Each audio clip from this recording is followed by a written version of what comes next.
Jackson Podcast. I got a special guest on the show. I'm excited to converse with Tiffany. On the Star Report, she's known as Timestamp Tiffany, but I want to promote her channel, Doug Life. I want to ask her some questions. I want to chop it up with Tiffany about some topics of discussion that I find interesting. But first of all, how was your day today, Tiffany? My day was cool in spite of the loss to the Steelers. I'm not gonna complain. It's a lot that we could complain about, but I refuse to. But I'm here. Thank you for having me. Most definitely. It's a pleasure to have you on the show. Talk to me about that game, though. The Steelers, like, that's Oh. y'all rival. That's y'all rival. What happened? So the last play that I saw was a supposed touchdown. Ref was like, "Yeah," I was like, "Yeah, we in there." You know what I'm saying? We got a chance. And then I looked back, and I think that what was it? What's the rules? My son explained it to me. He said it was a go, but I think that what did he didn't had possession of the ball or his feet or something. I don't know, but They took the touchdown back away from them. typical Ravens game. Have your blood racing, have your blood pressure up, and then you thinking it's one way and it's not. I'm not surprised. That's typical. That's just it Yeah, wouldn't be a Ravens game if it wasn't like something janky ain't go down. You feel me? yeah, I feel you. That the Ravens. Oh man, I don't know how Did y'all feel about Lamar you see that play? Jackson. Huh? See that play? I didn't get to watch the game. I've been creating content all day, to be That's honest with you, and cooking Sunday dinner. That's all. right. Yeah, yeah. But I'm gonna go back and watch some of it though. Yeah, they keep going in with about Lamar, like you know what I'm saying. Is he really built for it? And I'm just like, I mean, we still got time to see. The season is not over yet, so I'm not gonna count him out. That's my team. You feel me? Yeah, I feel you. I feel you. Him and Derrick Henry, I had a feeling that they was gonna be like a dynamic duo, undefeated type. I think they still getting there. Finding their little. Chemistry. Yeah, you know what I mean. So again, it's still we haven't made it to the playoffs yet. So let's just see. Most Yeah. definitely, most definitely. Yeah, it ain't playoff time. Talk to me about your platform, Doug Life, though. That's what we gotta promote Doug Life. So Doug Life is I came up with the idea to have a platform for ordinary people with extraordinary animals. More so dogs than anything. Because as a master dog groomer, that's really the majority of animals that I work with during the duration of my career: cats, guinea pigs, sometimes birds. Horses, even have come in contact with some goats, but for the most part, it's been dogs. And spelled backwards, dog is God, and I just feel like they are the most loyal friends or companions that anybody could really desire to have in this Mhm. lifetime. They'll follow you into the fire, and I've had just some really, really, really great stories and relationships when it comes to my clients, more so than the humans, and just been really transformational. Even in my life, and how I started as far as my career when it comes to becoming a master dog groomer. I started out wanting to be a vet and do something in the animal field. And then when I went to college, I had all of these different teachers tell me, "Oh, you should pursue English. You're really, really good at writing. You're really good at expressing yourself on paper." So I ended up changing my major Mhm. from veterinary medicine to English and film studies. When I got to Temple, we took a lot of English courses, creative writing, and that was like during the time when like Sister Soldier, Coldest Winter dropped, Mhm. and it was just the beginning of the explosion of the genre of street fiction. And I was like, you know what? I called my mom. I was like, I got a story I want to write because everybody was telling me you're really, really good. Even my class when we would do feedback. And so I was like, college, they not teaching me how to get no money. And I'm ready to come home. So I came home and I wrote my first book when I was 20 years old. Oh man. Just was living life, life was moving really fast. Fast money. Uh, I started to, the things that I was writing about, when they say reality uh, mimics fiction and vice versa. I kind of Hmm. place, and subsequently, I'm gonna give you the quick story. My mom passed away in 2009, and that was a really really big blow for me because she was my best friend, and it Hmm. was so sudden, and that really did something to me. It really took a big piece um, out of my soul. I'm gonna tell you that. And then after that, my fiance passed away from an asthma attack. But in between that time, I got caught up with painkillers, specifically Percocets, and not only selling them, but I was taking them in an enormous amount, in fact. And I'm gonna tell you, I didn't have the courage to in my life, so to speak. So that was another way for me to, I guess, to take the coward way out. And I'm here to tell my story, so that's the great thing. Yeah. And one of the healing things that I did, or one of the smart things that I did, I ended up going back to school Mm. to be a dog groomer, and it was such a healing start for me and time in my life. And every day that I Yeah. was in school, that I was working on animals, that I was interacting, I didn't think about getting high. I didn't think about the painkillers. I didn't think about trying to erase the pain or trying, fill that hole, and Hmm. it was my life. So that's how I started. So when I talk about, just the love that I had for what I do and my clients, that's where it began. That's a powerful, story you just told, because I didn't know about that or whatever, and I know that having a relationship with what you do is important. You gotta like and love what you do to even want to do it. And I think that, how has you built a relationship with cause me, I'm a fearful of animals, and I don't know why, but I don't have a relationship with them. But it's like I see certain individuals, they be conversing with the animals. It's like an energy Right, or something. It's a relationship. I don't understand it. But me, they standoffish to me though. Some right. people say I might got a bad spirit to the No, animal. and from what you was, we spoke on it briefly about, your experience growing up, Hmm. um, being chased by dogs or whatever. And then, we said we will talk about that at some point in the show. uh for the most part, I mean, Black people's relationships with animals, specifically canines, is a positive one always. You know what I mean? And Hmm. um I would say that they usually can pick up on that. Cats can be assholes. You know what I mean? If they sense that you really don't like them, sometimes they'll mess with you intentionally. Like, you know what I mean? Oh, I'm gonna make you work for my affection. You know what I mean?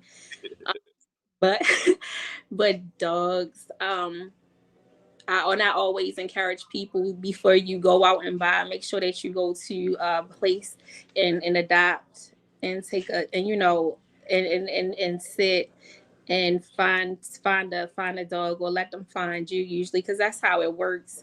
And I really hope that your perspective will change over time, and that you ultimately will, like, I hope that we can come back and visit this conversation, and that you really find a companion that suits you, because it's really it's life changing. You'll never find any other being or soul that is more loyal, in my opinion, than a dog. Then I think You know that's what what? most dogs will say. You know what's crazy? I think about like how me and you have connected through the Star Report, and I hear him say from time to time that he can see a human, something happen to a human, but he can't see nobody touch a dog. It's something about that relationship that males and females and just humans and dogs have, period, that is different from any other human and animal relationship. It is, and it's like is I can't even explain it. Like you don't know. It's like having a woman giving birth, or a dad becoming a father for the first time. You don't really know until you experience it, or you rescue a dog, or people who just like you. I never even thought about having an animal, and that it does something to me when I witness anyone who is being uh nasty, Hmm. who um just mean spirited towards animals, but dogs especially. And I'm the first one. I'm calling the people. Hey, we've got somebody over here who's neglecting their dog. Can you come and check on them? um some of the clientele that I have had, well, most of my clientele that I've had, usually the case is that their dogs were banned from like the bigger places like PetSmart, Petco, and Hmm. they actually have become like blacklisted, because you'll have some that'll be quick to bite, or who are just anxious, right? And so my specialty, I don't use muzzles or chokeholds. That's how I was trained when I went to grooming school. And actually, I went to the longest standing grooming school in North America. And my teacher, that's how she taught us. She taught us to groom without the muzzles or the chokeholds. And now, don't get it twisted. We had one. We had this really, really nasty Irish. It was a terrier, and he Hmm. was nasty. But he would come off like he was really, really sweet. And she would be like, "Don't let him fool you. He'll switch up on you real quick." And sure enough, like, we would go to groom, and one time he got a hold of my wrist, and she had to hit him, so he would, like, oh, she said, "Don't move your wrist away, or he'll take a chunk of your wrist." Hmm. And but some of them are temperamental, you know what I mean, in that way. So I've taken on a lot of clientele like that have been banned from PetSmart, Petco. Um, I get a lot of dogs in who are matted. I did a video You said something automatic or? that are matted, matted, Oh, like their fur is matted. hmm. And there's a process that has to happen once the fur gets locked in tight like that. Like I demonstrated on a video I posted about 2 weeks ago. And yeah, I this like brought me out of retirement. I haven't done something like I that. seen that video Oh, too. That looked like work. whew. I I had to really, really stop and like get myself together. Like, I looked in the dog's eyes and I was just like, get it right. Because we used to have this thing before we even started working, and she would be like, "Is everybody clear?" My teacher, she would say, "Is everybody clear? If it's something that's going on in your life, let's talk about it," because they can sense that you don't want a dog to bite you. Hmm. Um, you don't want them to go off their feeling and understand and know, like, hey, you're working on me with these clippers and these scissors, and you're not too sure, you uneasy. Yeah, they'll bite you. You You know, know, I want to ask you a question, Tiffany, and everybody that's watching the show or whatever. I'm gonna have a link in the description to Tiffany's channel. I think she's doing a dope thing and informing people on dogs and grooming and stuff. And she's a master groomer also. But listening to you speak, you make me think that dogs have similar characteristics as human beings. Like, would you say that a dog can have trauma from past experiences, or a dog can have anxiety and be anxious like human beings be? absolutely. I think that the only difference is that they don't hold on to the past as deeply as we do. You know what I mean? Just as quickly as they would have someone who maybe mistreated them, and then they find someone who is just the opposite and gives them just all the love, then they instantly are so they're grateful, and they show their gratitude each and every day.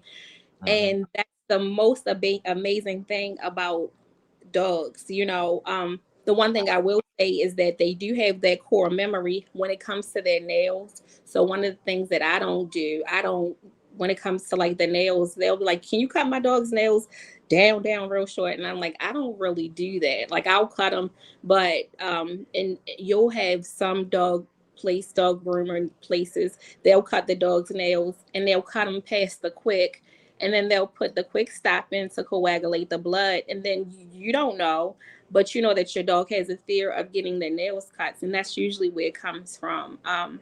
But do they have trauma? Absolutely. They're just really quick to move on. Move uh on from it. yeah, move on from it, whereas though we just hold on tight, so yeah. That's interesting though. That's to me, you just gave me a lot of information about dogs that I had no clue about though. But you Yeah, say you was a master groomer for dogs though, but you also have done horses and cats and th- right. horses. That just blew me right there when you said Yeah. horses. And so horses, that's another thing. Like, that's where I see myself ultimately going into the horse business. We every year we have something called the Preakness, and so that's the second leg of the Triple Crown, Hmm. and we have that here in Baltimore, in Park Heights, no less. So I don't know if you've ever been to any of the big horse races. Oh man, that's I bet Like, it's it starts out with the Kentucky Derby, and then the Baltimore Preakness is the second leg, and it's just the most. I don't even know how to put it. You have this multi-million-dollar event in the heart of the hood, right? yeah. It's in Park Heights. And so, if you've heard anything about Baltimore, then you would know about Park Heights and 21215, and how Mm, they're having all these different initiatives to rebuild and pour that money back into Baltimore City. So that's one of the initiatives that's happening now, um, with Wes Moore and Brandon Scott in mm, Baltimore City. But yeah, horses are another healing soul. Um, their eyes are very telling, and their ability to trust you it's almost the same. So I've been taking courses in acupuncture, mhm. um, and horses is one of the biggest case studies when it comes to that. So that's where I'm going with it. Next in my career is the acupuncture. That's deep. I wasn't thinking when you got to talking and you started talking about racing and stuff, my mind automatically went to the money. Right. I know it's not about that and everything. It's But about the it's a big business. It's a big yeah. business. Mm, Um, it's a big business. They are really trying to buckle down when it comes to the drugs that they pump into the horses mhm. to ensure that they get the outcomes that they want when it comes to the races. Listen, I I don't know if you remember that show that used to come on called Luck. It didn't stay on that long. I don't know when it came on because I haven't been I really haven't watched television since 2016, really like that Yeah, that that was one of those series that could have they could have rocked out with that a little bit longer. But it gave like the little background and insight into horse racing. And I often. think that if I'm not mistaken, I think that Nelly just bought into uh I forget the name of the company, but he just bought into a company for horse racing. So yeah. Do you think like you being a groomer, do you think that because that's big business, that horse race? And I've been to the Queen's Cup here in Charlotte before, a horse race, and I noticed how much money was involved in horses being brought in and Lamborghinis pulling the horse thing and Lamborghini SUVs pulling the horses and all. I was like, wow, it's some serious money in this. Do you think that would be like people would have a strong hold on that where they will only allow certain individuals to get involved in that business or to be a special license, because you know when they want to hinder you, they create a new license for everything.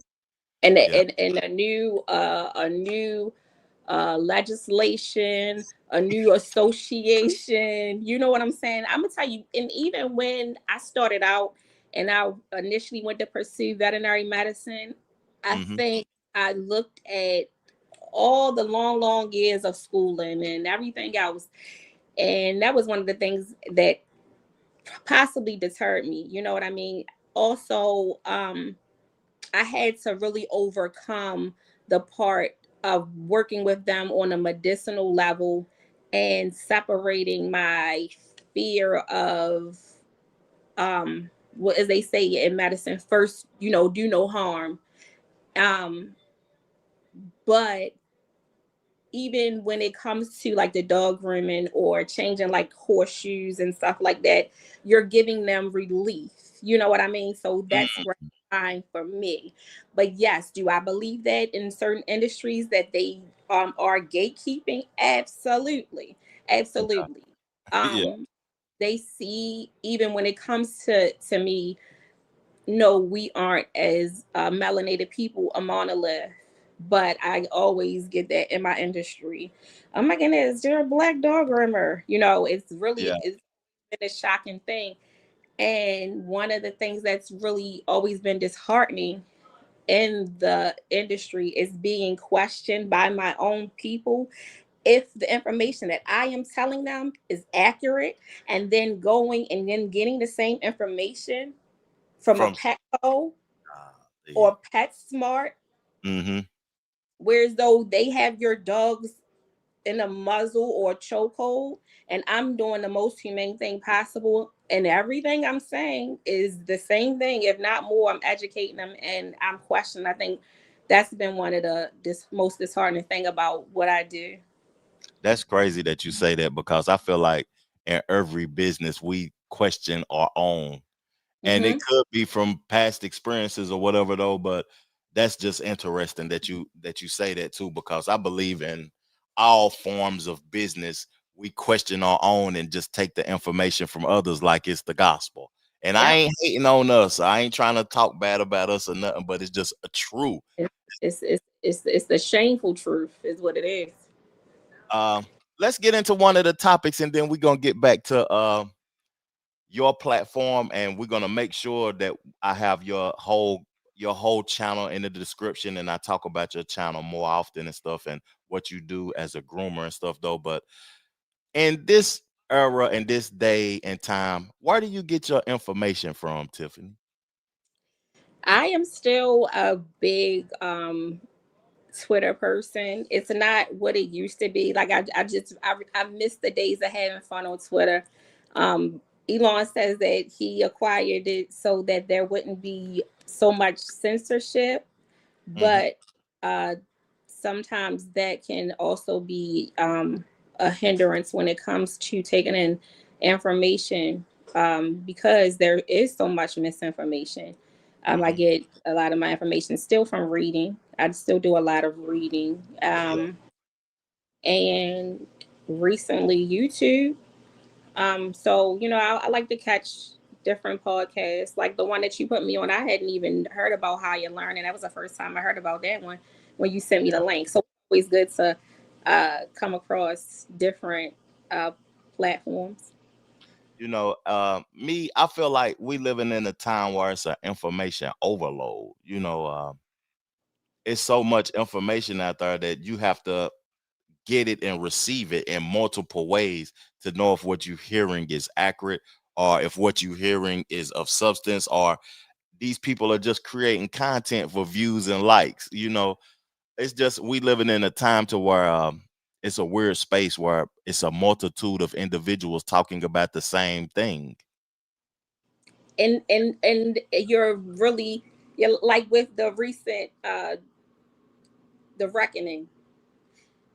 You want to hear these different you want to hear these different perspectives, and and see how people took in information, even though it's a lot of it is regurgitated.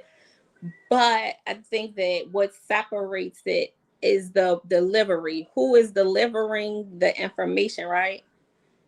Yeah. um because you have your favorite podcast, you have your favorite platforms, and sometimes you want to get an opposing view. Sometimes you want to get a view that's just as, like, I know I'm not crazy, you know what I mean? Something that's similar to what you would think, right? That's gonna break it down. So I think it's just all in what's your flow?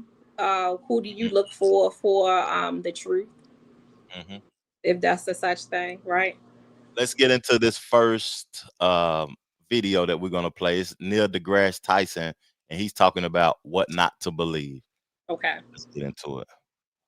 Thinking a lot lately as an educator and especially as a scientist, when you search online for answers and knowledge, wisdom, and insight, what do you trust? How do you trust it? What is involved to decide Can you hear it? whether something is true or not true? And it's not easy at all. I know a lot about a lot of stuff, but when I look things up that I don't know, it's like, this doesn't seem to feel right. There's something odd about it. Let me keep checking. But let me first off the top say, so many people are now using some variant of AI to answer their questions that they might have. When I search things where I fully know the answer, AI gets it right 85% of the time. 15% of the time, it's flat out wrong or didn't fully understand what's going on. Of course, large language models they don't think really. They're just assembling words that have appeared next to other words that various people have written and posted on the internet. And so there's no guarantee that what people have posted is correct. What I encourage people to do is don't trust what the large language model AI is giving you. If it's worth its weight in salt, it'll give links to where it got that information. Just like the old days, when you did a search, you'd have a list of websites. Can you hear it, Tiffany? Hold on a second. Can you hear it, Tiffany? Let me see. No. You couldn't hear the video? No, I thought you had did that on purpose. And that's why I was like, okay, I'll read the caption. It's fine. Oh, I didn't do it on purpose. I don't know what's going on with the audio then of the videos. Is it picking up on your end? Yeah, it was Okay. crazy on my end. I don't know if people could hear it that's watching the show or whatever though, but we got more people coming in the room. So if y'all can leave in the comment section, could y'all hear the video or whatever, we would appreciate that. But he was talking about receiving information from artificial intelligence and only 80% of it being accurate and stuff like that. And me and you had a conversation about more people are going to be going towards like real content instead of so much artificial stuff. You remember we was talking about that the other day? Yeah. It made me remember too about librarians and how important the library is, right? And that whole research factor. And remember when we had to actually do the legwork and cite our sources, the encyclopedia, the Dewey Decimal System, and stuff like that. And you automatically got to fail if you plagiarize, Ooh, right? yeah. And so you'll see a lot of that happening where people will just take everything that you said and just try to reword it or make it into their own instead of finding their own voice. And that's why, we were talking about physical media. I had posed that question to you. And I was telling you how I'm just a big hoarder and collector of like magazines, books, DVDs and stuff, because I know when I look at clips from like Instagram, let's say, or shorts on YouTube, and what they really are, I feel like are just like snippets, like how you're gonna break this live into snippets, right? Yeah, So 60-second people clip. they won't get the full gist of it, but it'll force them to go and look and see the whole entire context of what our conversation was about. It's just clickbait. I feel like we're watching clickbait in a loop. Hey, that was an accurate way of saying it too, though. Clickbait in a loop. And Yeah, the information really ain't information. It's right. just a perspective, like a short clip of a perspective. Um, wow. We watching it in a loop. Yeah. You stumped And me with and that's why we feeling like we're not we're not satisfied. You know how after you read a book or you see a really good movie, you're like, that was really good. I didn't even want it to end. Or you tune into a good podcast and you're like, damn, that was a really good conversation. You know what I'm saying? It made me really think. It's so much coming at us at once, and then you can even understand how the kids must feel when they just constantly swiping. You looking for some kind of hit, I guess, the dopamine to make you feel like this was something that I could digest and make me feel good, or feel like, well, I felt like I took something from it. Does that make sense? I want to ask you something too, because I've been feeling a way lately about movies. I've been feeling like when I go to the movies, they only give me a lot of CGI, a lot of action bombs blowing up and stuff, and the storyline is trash. When I Look, listen to rap music and stuff, they give me a nice beat, nice production, and a simplistic form, but the writing is trash. When I watch football or basketball, it's not as passionate as it used to be. They done added the gambling into it. I feel like we getting a quick hit of things that the masses want to see, but it's not as quality as it could be or as it previously yeah. was. What's your And thought about that? And I feel like that's the part where we talking about where AI is dangerous. That part right there. Because we just witnessed this year with somebody losing their life on camera. And again, people continuously looping it and becoming so used to seeing the craziness and the nonsense, right? But then when we talk about movies and are I think you lagging a little bit. hold on, wait. You I'm still lagging a little bit. Let me see. you still Hold here on. though. Let me Mama see. Lisa, how you doing in the chat today? And Mama Lisa said hello to you, Tiffany. Truth Be Told Hi, Mama podcast. Lisa. How you doing? Truth Be I'm just. Told podcast is I popping. was. Can you still hear me, Trevor? Most definitely. You crispy clear. All right. I'm gonna just let my phone charge up, and I'm gonna just talk, and then I'll come back on. How's that? Oh, that's perfect. That's perfect. As long as I can hear your voice, that's all that matters. All right. That's what's up. So what we were talking about the AI. Was saying it takes away from the essence. So even when we're talking about movies, right? And if you are Hmm. really a movie buff or somebody who really likes a good story, good content, like for me, it's the dialogue, is everything in a movie, right? Hmm. And I Most always have the caption on, and it's not doing anything for me. Even when it comes to the CGI, it's that's I'd rather go back to the days of low budgets and really just having a better storyline. That's just my opinion. me What too. you say? I agree with you. I feel like we are getting so much content and so much is coming out that the quality of the content is bad now. And it's just we're getting a lot of it instead of quality stuff. And that's making my interest. I'm lacking interest. That's why I told you I don't watch TV and stuff like that no more, because I lack interest in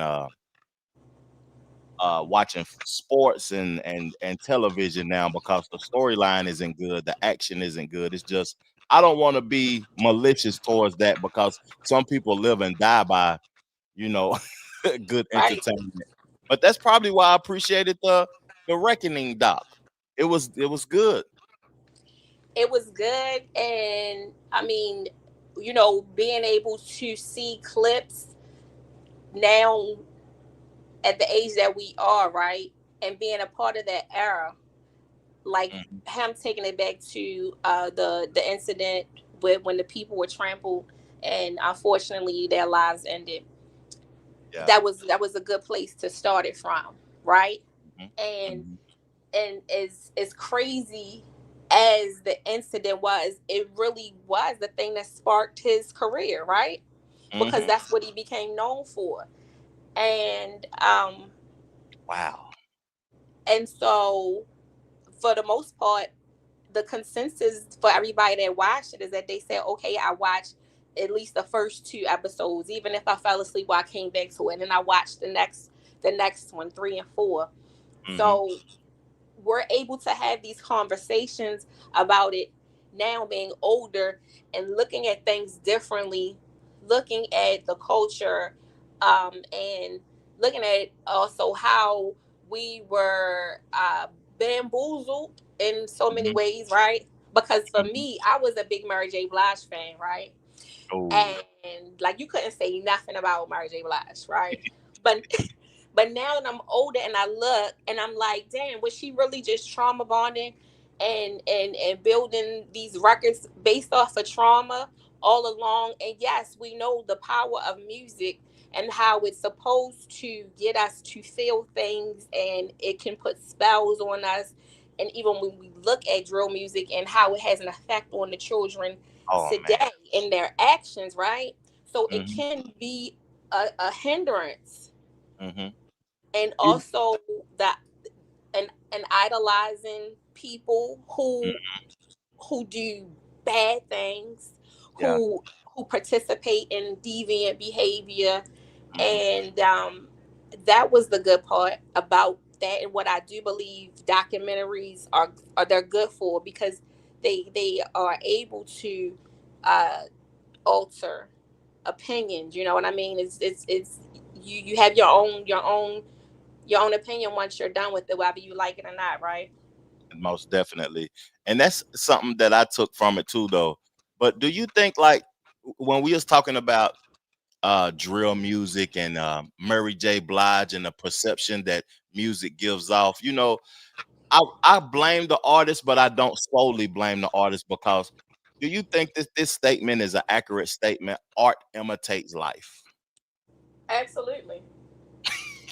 Oh, okay. Absolutely. Um, and why I say that, because like I just had told you earlier, when I was in school and I wrote my first book, Hmm. I I mean a large part of it had to do with, obviously, my imagination. I was not really living this reality. However, it seemed like as soon as my book was done and I was just like really thrust into this world, one day I woke up, I was like, oh my goodness, this is really my book playing out in front of me in real life.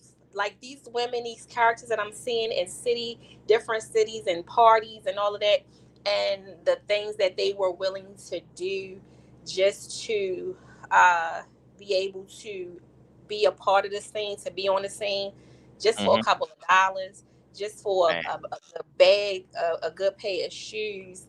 Like, it's just, yeah, it's like selling your soul, basically. yeah, What, right.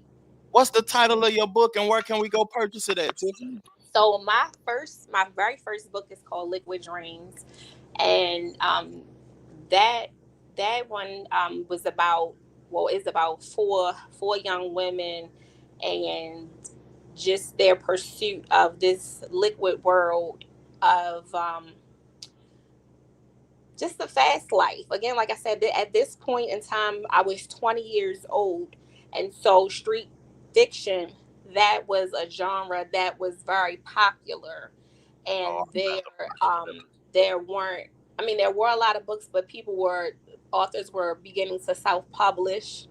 My second book is called Like Water, and all these books can be purchased directly from me. I've always been an independent person when it comes to putting out my products, when it comes to just being an entrepreneur.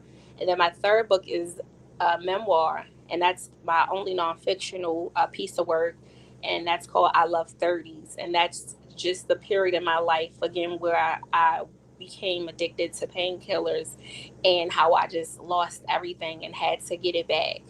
And I'm focusing these. I got to get these books. I'm already logged into getting Liquid Dreams right now. yeah, I'm I'm getting gonna ready. send them to you. I'm getting ready to post it in the chat too, so people can Okay. get it in the chat. I can send you out. I can send you uh the titles. I can send you some pictures if you would like. Yeah, I'll promote your book on the channel, like during my shows and stuff too, because I that's dope. appreciate You that. know, I did a if you Let me try to like come back. I'm trying to come back up on a camera. on my channel, Tiffany, and I want to switch the topic too, so we can get because you in Maryland. I want to talk about Wes Moore and these reparations and stuff. Yeah. But Look, let's get into Wes Moore. on my on my channel, I did a book like Tell me, is that okay, Trevor, or I need to come into the middle?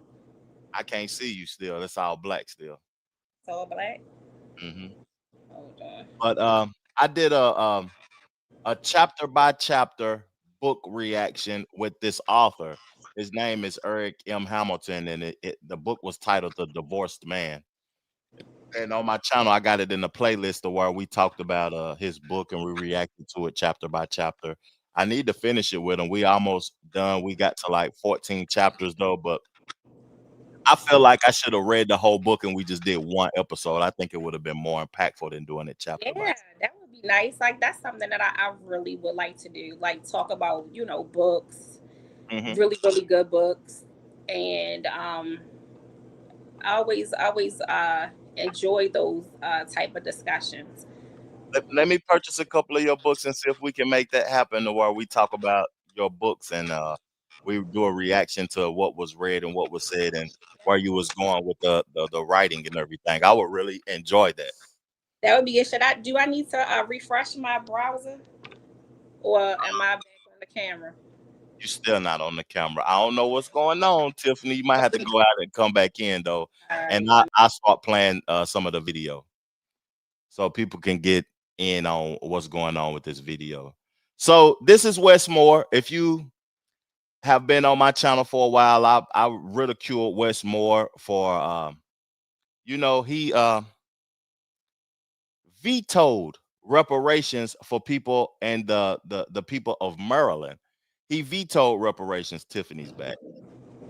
So I was presenting the topic at hand of Wes Moore. And I want to see if you can hear this audio or whatever, but I can hear you. it isn't playing yet. I was gonna play it. Okay. But on my channel, I went in a little bit hard on Wes Moore, pause, because I'm mad I missed it. I'm gonna have to catch it. I wish I would have been present for that one. the reason I did though is because I'm for reparations for Native, Indigenous, Black individuals, and I feel like it's beyond slavery. I feel like what happened in Wilmington, what happened in Tulsa, Oklahoma, what happened in Florida, the Red Summer of 1919 in Tennessee, just all of that history of those communities being tore down, slavery. It's just so much, and a real reason why people are deserving of reparations. And when he vetoed it, I went in on him, but I really didn't understand his perspective of why he vetoed it until I listened to it on this Yeah. podcast. Right. What's your Did it? thoughts about Wes Did Moore that? and reparations? Did that change when you heard what he said? That he didn't feel like uh, another study was needed.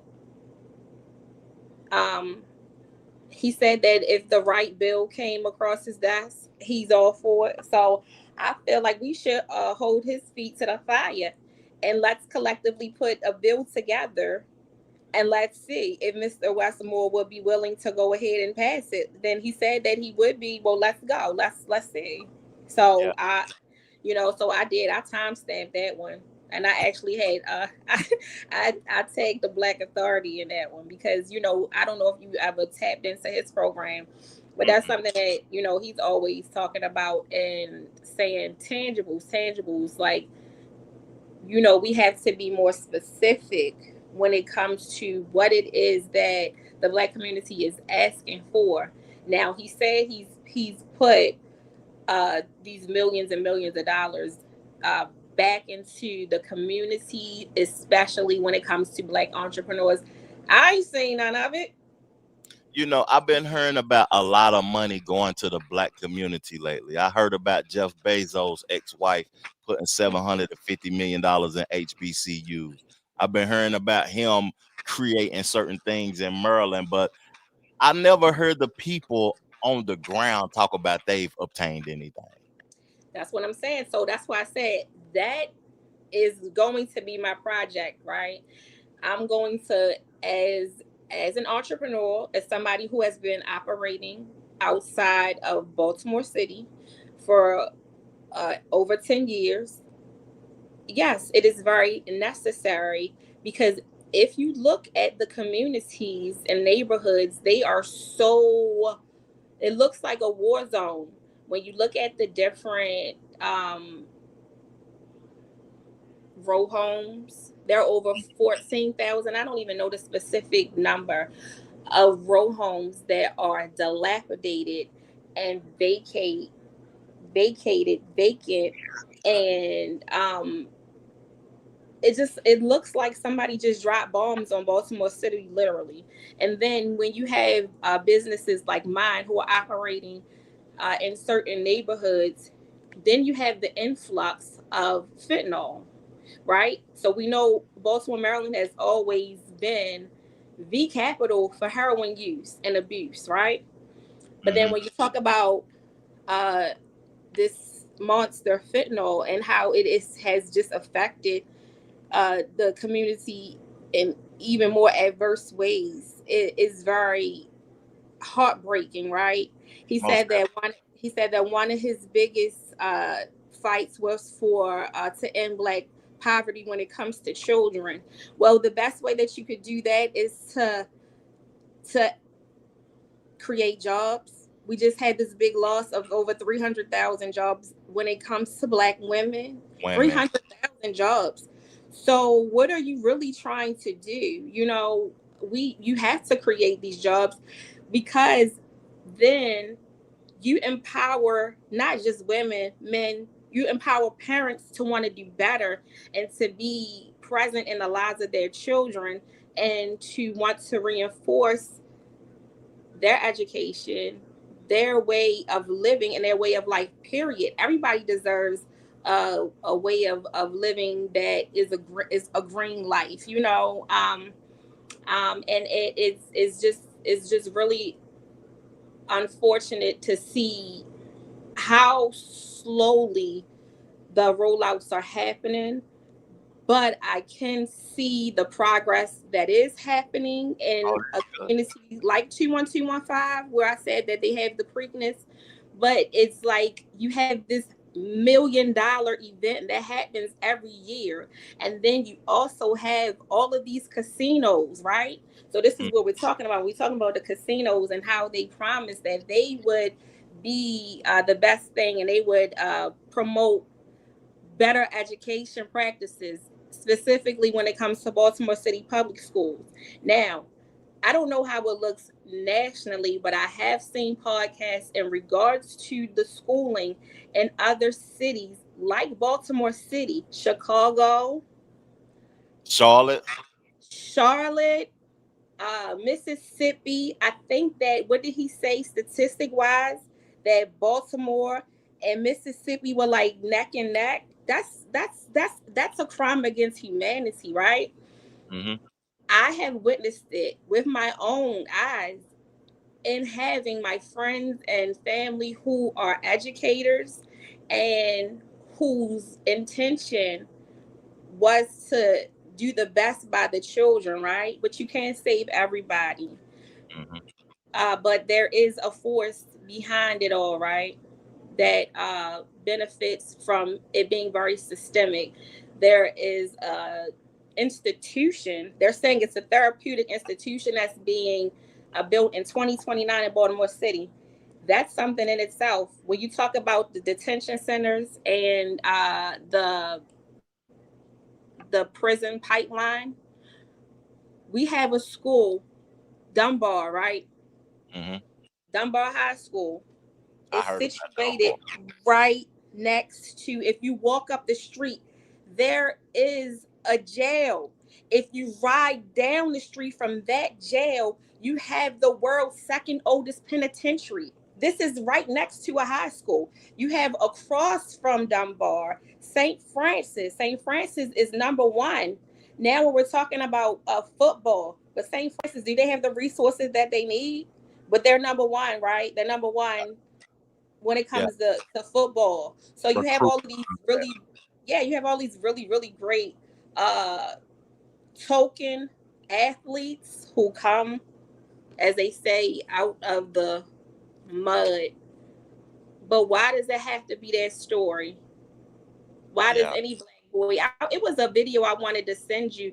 Maybe I could send it to you if I could pause it. I know you wanted to go in more about Wes Moore, but I want.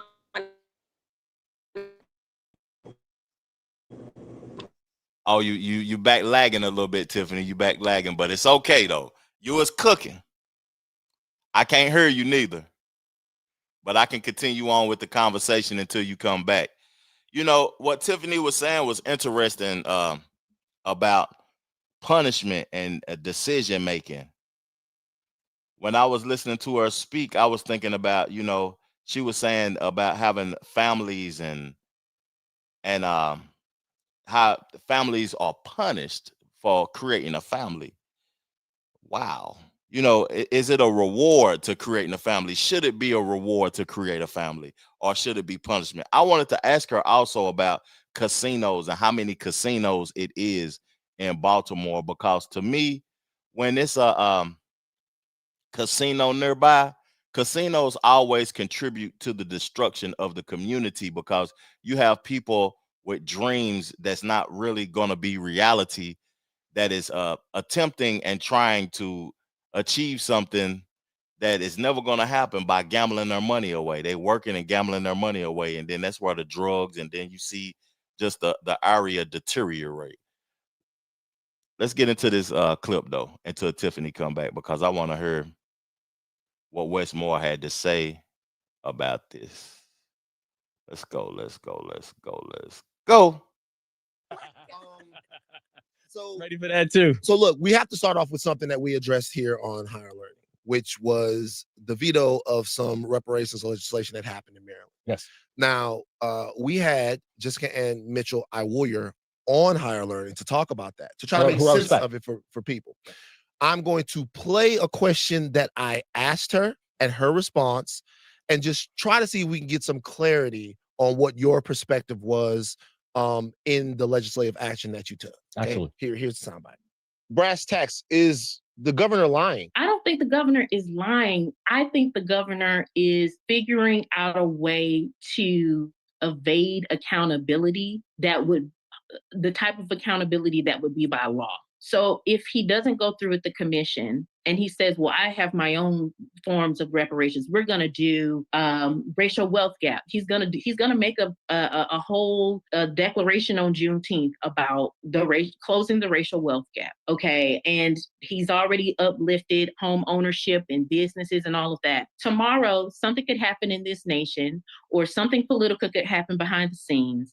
And then he could change his mind on whatever initiative they're working on. And it wouldn't be illegal to do that, because there's no entity or bill holding them accountable specific to reparations. So I don't think that the governor is lying per se. I think that we're not getting the whole truth. And I think that this is a way for him to be able to navigate this terrain according to what works best for him politically. Okay, so essentially what happened there was a study that was looked to be codified into Maryland law.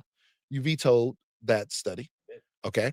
And then before he gets into his conversation about why he vetoed the study for reparations in the state of Maryland, I want to give y'all the opportunity. You see the number up under me. If you hear anything that you want to discuss with me and Tiffany when she get back, and you want to further the discussion, call into the show, man. I will highly appreciate y'all perspective. I like to learn from other individuals and stuff like that because y'all be having phenomenal takes. And you know, we learn from differences. So let's get back into it and see why Wes Moore said he vetoed reparations in Maryland. The reverberations of that across the country were you're vetoing the progress of reparations in the state of Maryland. We brought on Jessica to talk to us about it. And I guess her take was that you were doing that to make sure that you didn't ruffle feathers politically. Yeah. Okay, what was the reason that you vetoed it, and try to make a sense of that to people that look at reparations as a necessary conversation for African Americans? Yeah. Well, first, I have all love and respect for Jessica and the work that she does, and for this issue. I mean, this, as Jessica will attest to, she talked about two different things here. One is the work that we are doing right now, the action items, that we are doing. Right. So I don't think Jessica is arguing that we are actually doing action. We're doing the work of repair right now. And also, I think she would also argue that this is a very personal issue for me as well. You know, that people say, you're the only Black governor in the country. And, one of the youngest governors in the country, only Black governor in America, only the third African-American ever elected governor in the history of the United States of America. But this issue is still even more personal to me than even just that. Because like my grandfather, the earliest memories that he had was of this country racially neglecting him, was a Ku Klux Klan running my family out of this country. That for me, one of the earliest memories I have was watching my father die in front of me when I was 3, because he didn't get the health care he needed. So like, this is a very personal issue for me. When we're talking about what is the legacy of chattel slavery, what is the legacy of Jim Crow, what is the legacy of redlining, what is a legacy of these really creative and horrifically racist policies that have been bestowed upon my state and this country. The thing that I would say, though, when people are talking about the study is, did you actually read the bill? Because if you read the bill, you will see that what the bill is, it's a 2.5-year study on something that I don't need to study. That we have had 4 studies in the past 20 years in the state of Maryland alone on these types of issues.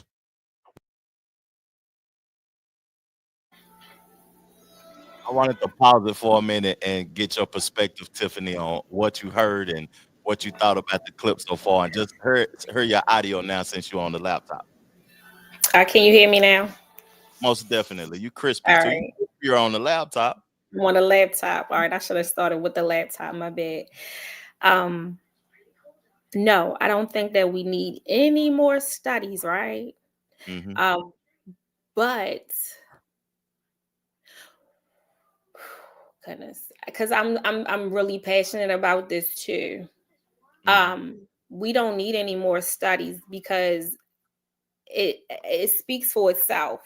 And if you wanted to even start and begin with Maryland, and you want to start with Baltimore in itself, you could start there. Because guess what? When we're talking about the disparities in wealth and the has and the has-nots, this is a microcosm for it all. When we talk about education, we talk about the judicial system, and we talk about, again, redlining. I can go and show you where they're building right now.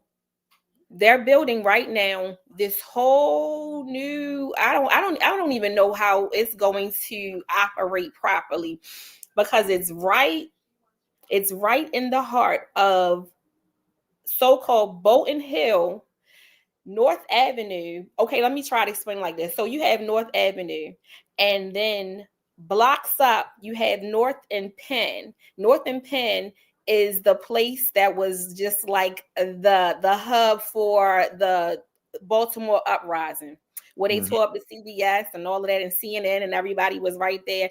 And it's still a hot spot for any and all kinds of activities. And you could go right there and you could buy whatever it is that you want. And then there's a library that's supposed to be a safe haven for the community, for the children. And then you have down 3 blocks down where they're building this new development, these Ryan homes starting at $370,000 and $415,000. And I have people who I know, clients who can't afford these homes who live in this area, and then they have to go outside of their homes, and you have people posted up in tents and everything else, and then you have 2 blocks down where the complexion is different and they don't have any of that. So I'm just trying to understand when you're talking about redlining, because guess what? Some of these people, if you look, if I was to go get a home, guess what? They would meet me with all kinds of why they don't want me in this neighborhood. I had a client who her and her husband together are millionaires, and she said that they tried to redline her and prevent her from buying a home in this same area and neighborhood. So we had to keep it real, Wes Moore, when we're talking about redlining and how it does not exist. Because see, a lot of times you have these word salads and they like to talk a good game, and they are not on the front line. The same way that they came in the city and they wanted to do this tour and, oh, it's so safe. Well, you're not sending your kids to these city schools. You're not living in these communities. Baltimore City is unique in that it's a block by block by block type of city. So you might, it's dynamic in that way. That's why they call it Charm City. So you might have on these 2 blocks where people are policing their own blocks and making sure that the riffraff is not just taking over. And then you'll have 2 blocks over where everything is happening, people getting their windows and stuff busted out, and they selling whatever, and you might have a liquor store on this corner and a liquor store on that corner. Like, we gotta really just like keep it all the way 100 on why we continue to allow these things to happen in our neighborhood. And don't think that people aren't calling. Oh, we are calling. Okay. And maybe that's another reason why I haven't, like, I've lived in different cities, and I look at things for my son and say, well, Tiffany, just leave. And then I look and I say also, well, who's gonna watch who's watching them? Who's going to look out for the people who maybe not be educated enough to know or to know what's being done to them? And I shouldn't say that, because the people are very aware and they know what's happening. And so we don't need somebody to get up here and do all of these interviews as if the people are ignorant, because they're very much aware of what's happening. They might not know these big words and how to draft up a bill, but they know that they want better. They know what they feel, and they know what's going on is in the best interest of them. We got a caller though, Tiffany. I got a good brother of mine that called in from LA, from California, that wanted to touch bases on the topic at hand. How you doing tonight, Gary? Oh, brother, it's good to hear from you. I'm doing great. It's a blessing to hear your voice, man. Can you hear him? Gary? Yeah, hi, Gary. How you feeling? Hey, Tiffany. Tiffany, can I ask you one question? Is it okay for me to ask Tiffany a question, Trev? Most definitely, Gary. Okay, Tiffany, you're in Baltimore, right? Am I correct? Yes, correct. Okay, so you're familiar with Governor Wes Moore? Yes, Wes Moore. Wes Moore. Okay, does he have a Caribbean background? He does, actually. And so it's funny that you would ask that question, because prior to the election, I went on his website where he was talking about his initiatives and things that he felt were most important to the state. And number one on his list was integrating immigrants into the neighborhoods. That was like his number one initiative. And I was like, that's your number one initiative when it comes to a city like Baltimore that needs saving, that needs to be number one and a number one priority. So he's already said the things that are personal to him. So him growing up again with a mom who wasn't an immigrant, I mean, yeah, that was your experience. That's not everybody else's experience. But I will say that after the election and they found out that Kamala was not going to be the president-elect, that changed. So his whole initiative and his bullet points, all of that changed. That changed real quick. No, the reason can I add on to it? The reason why I asked that was because similar to Byron Donaldson, I believe, of Florida, he's a Jamaican Panamanian, and he got on the Breakfast Club and said that the reason that he doesn't support reparations is because his family would not get it. So I think I see maybe a similarity between Donaldson and Wes Moore, because of his family might not be able to get reparations, and maybe that's the reason why he vetoed the reparations bill, because he's not what a FBA full Foundation of Black American, and he has ties to the Caribbean, and his heartstrings is looking out for his people as well. What do you think about that? Well, I feel like this. If your children are, if your wife is foundational, then that would mean that your children are. So why wouldn't you want them to receive some form of it? Or this is my thing, because again, when we talk about the foundation of Black Americans, right? What was it? Maryland, the first free state, Baltimore, the first, free place. Yes. Yeah, it's so much history when it comes to the state of Maryland, specifically Baltimore City. I think that that's very selfish, especially when you know that a place like Maryland, a place like Baltimore City would benefit greatly as far as just to see people flourish. When we even was talking about when we talk about, let's say, what is it, minimum wage, right? What can you do with that in today's climate? How can you really make something of yourself and leave anything behind for your children? And I'm not okay. When we even talk about reparations, I'm not saying that everybody's beginning starts from a place of trauma, but we all see the effects of it in some kind of way. And my mom and my dad's side are very much different when it comes to the historically, right? On my dad's side, they still have their property from the Civil War, and they were able to acquire 500 acres of land. So they were always entrepreneurs.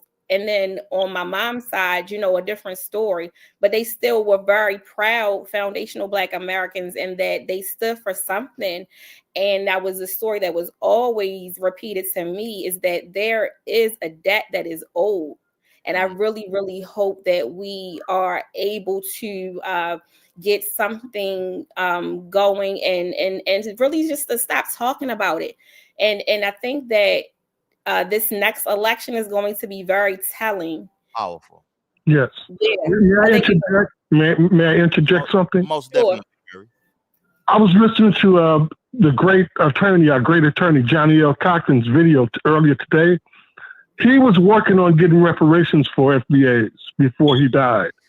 And Johnny Cochran said that there is no way that America could have been as successful as it is right now without the 247 to 300 years of free labor that he got from our ancestors.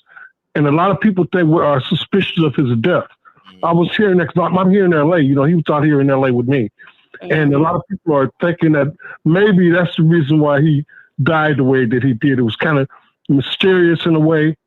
Some people say that he was done to him because Johnny Cochran never lost a case that he worked on, seriously. Right. In my opinion, he was like the greatest lawyer ever, not just the greatest criminal lawyer. Yeah. Because he said that he considered his work as a calling from God. Right. And that's why he wanted to become you know about him, right?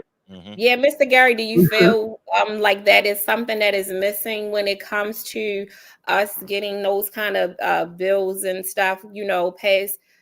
We are missing good lawyers, attorneys. Yes. We don't have anybody. We don't have anybody like Johnny Cochran. He wasn't really concerned about he came from the South too. He came from Louisiana, Shreveport, and then he moved to LA. And he went. And his heart was right, and his father was right, Johnny Cochran Sr. he was very in tune to the people, and he felt it his mission to do what's right. He took cases. I'm kind of getting off the subject a little bit, but he got started. It's good. Yeah. You're doing good, Gary. Okay, he was taking cases against the LAPD when nobody else would take it, and he was winning. Yeah. Because everybody was scared. I'm out here in Watts where the Watts riots happened and all of this stuff went down. He was winning cases against LAPD when people were scared to take those cases.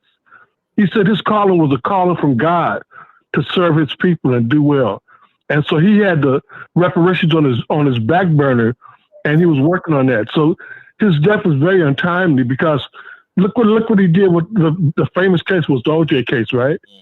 Right. Everybody thought that, but everybody thought that was an open and shut case because all the evidence pointed against OJ. Mm-hmm. But he had that gift of looking into things and breaking them down. And whenever he took on something, he always won. Mm-hmm. And even all of the white lawyers, they respected him. So a lot of people think they took him out because he was working on reparations for us. And I was looking. Oh, go ahead. I'll step back for a minute. No, just please send me that video when you get time because I want to look at that video, create some content around that video because that's important that he was fighting for reparations. I feel like that's very informational, though, Gary. I appreciate that.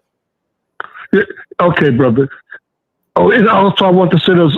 It seems like a lot of what they would call tethers, people that are not fully connected as a foundation of Black Americans, they have a lot of hate for us.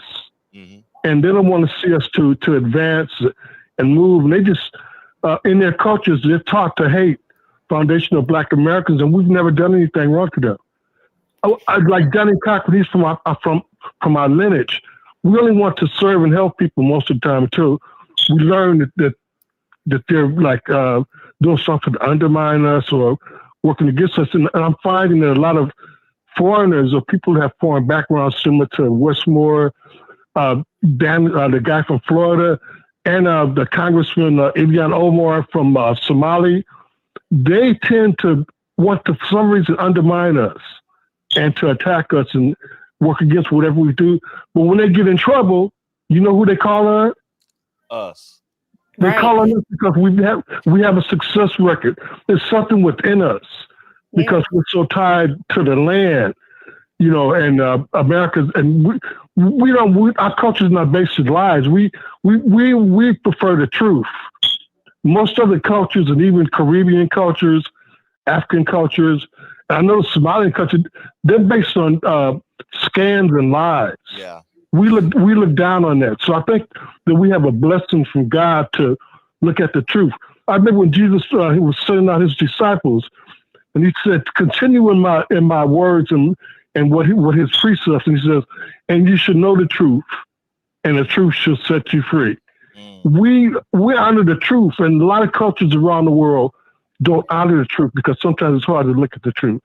And I just want to thank God for you guys. I'm going to land my plane and listen to the program off the air. No, God bless you all. I want to see if go ahead. Tiffany got a rebuttal to you because I got a question. Oh, okay, go ahead. I'm sorry. I want to see if she has anything she want to say to you because I got a question I want to ask both of y'all because y'all both presented some things to me that made me think about leadership in this country. But do you have anything to say back to him too? I wanted to say thank you for putting that on the table and reminding us about it because I do believe that a big hindrance is us mobilizing when it comes to the legality of things. Every time something happens, I don't know if it's just a propaganda or not, but it's always pushed out there with the Benjamin Crump, right? Back in the day, it was the Al Sharpton, it was the Jesse Jackson, it was this, it was that. And then we have these terms, African American. No, let's just be Black, right?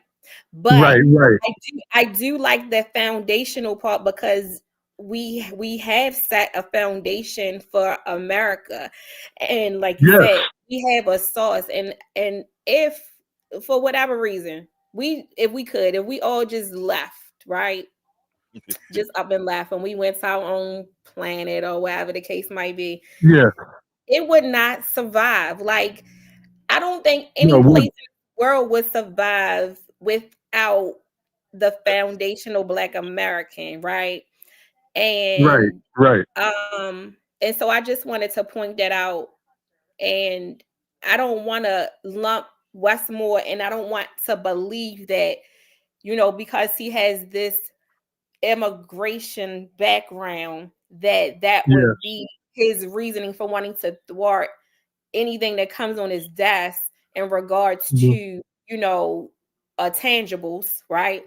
Mm-hmm. But it is something to ponder, right? Mm-hmm. And and also when we look at what's happening in Minnesota, and it's crazy because it's like they could put out so many different things and say so many different things and put Black people into this corner and into this box. But as soon as something goes down, they calling Black people to march, to say something. Well, what y'all got to say about it? And that's why I said this next election, if you believe it at all, I think it's just going to be really telling. And this is the time I want to see. I want to be a part of that change. I want to, and I'm going to be a voice that say, hey, like, we're not going to continue to do the marching. What did he say? Right. I think I marked the timestamp, what Wes Moore said, because he'll get on these different platforms and he'll say all this different stuff and it sounds good. And I'm like, well, what did you really say?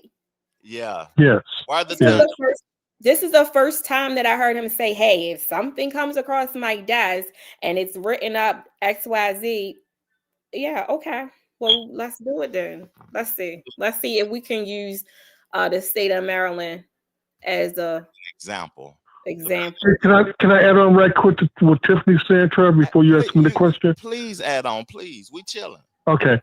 No, I think that Wes is somebody's letting him know you're losing the FBA vote. You better get on there and do some PR if you want to stay in office. And I think that's what's going on with him. But I think within his heart, the way that he was raised from his Caribbean background, there's some kind of vitriol in there against Foundation of Black Americans. For some reason, our hearts, a lot of times when you the best, you get what they call haters, right? Mm-hmm. That might be one of our haters, like with Byron Daniels and even with Ilhan Omar. She was always saying she wasn't Black. And Trevor, I think the last program we were talking about that. Yeah. They were always talking about they're not Black, they're Arab, they're African. And it was about maybe 2 months ago we were talking about that. When they started talking about deporting her a couple of months ago, she started trying to say she was Black. Now she's always Black. Yeah, because they got her hanging, man. I mean, from what I understand, they've already deported like some 5,000 people from Minnesota, from her city, and they're constantly taking them down. And they said that they sent like 200 agents into that city, and they're not there for nothing. And they said people are locking themselves in a house, and she's talking about she ain't going nowhere. She's already committed immigration fraud. She married her brother. Yeah. They had grounds to deport her, but it was always hate against her, with her and the others that are what I call tethers that do a lot of wrong things about us because they be lying on us. But I know, but this is the thing, and this is where I say where they think that we sleeping, but we wide awake, right? Mm-hmm. Even when it came to this whole thing about like the sanctuary cities, and even Maryland was a sanctuary city, and that was a big thing because they know that the tide is changing, and you just can't think that you're gonna get the Black vote and not do anything, but if we allow for these immigrants and we give them these little carrots and these little caveats, then they will vote how we want them to. Because who is really implementing ID checks? It was very telling in this last election, specifically in the state of Maryland. And the ballot really had no choices. It was either you're voting Democrat. The only The only big Republican candidate was the president. That was it. And that was in the state of Maryland. And I just kept looking at the ballot like, this is crazy. Yes. Like, no, like you had no other choices. I've never seen anything like that before. That is crazy. That's real crazy. You know, the question I wanted to pose to both of y'all, though, is that when I look around the country and I see the leadership around the country, it's really not that many foundational Black Americans. Like, is Mayor Bass out in LA foundational Black American? No, she's Cuban. Is Brandon Jennings in Chicago foundational Black American? Jamaican. He's Jamaican. I didn't know Jamaican. That. It's none of us in leadership. Right. Really, to be honest with you, I don't see us in leadership. And then when an individual get in leadership, it's like he's selling us out or something.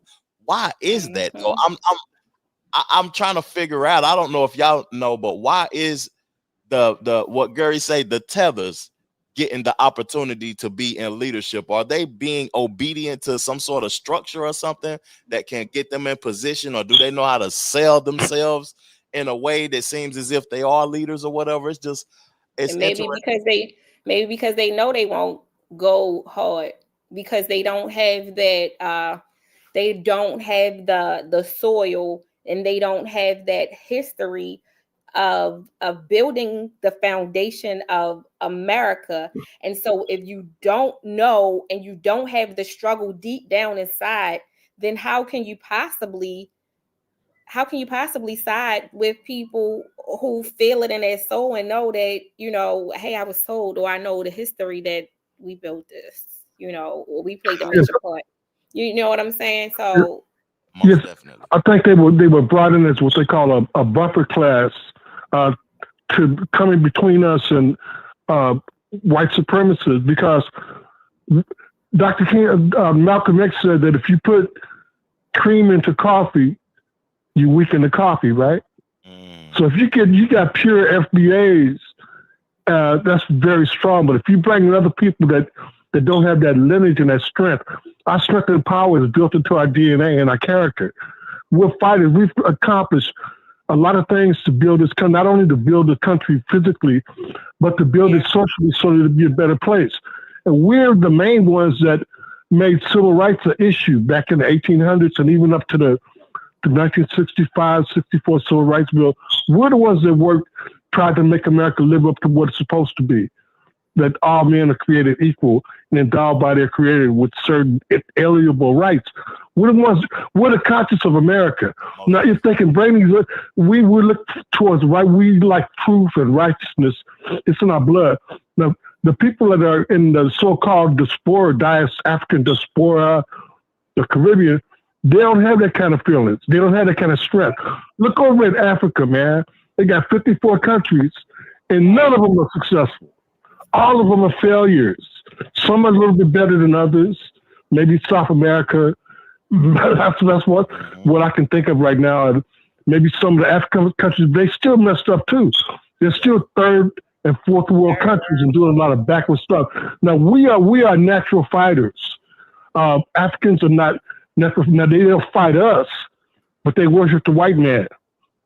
They worship a white Jesus. If you see white guys going into Africa, they lay the red carpet out for them and bow down.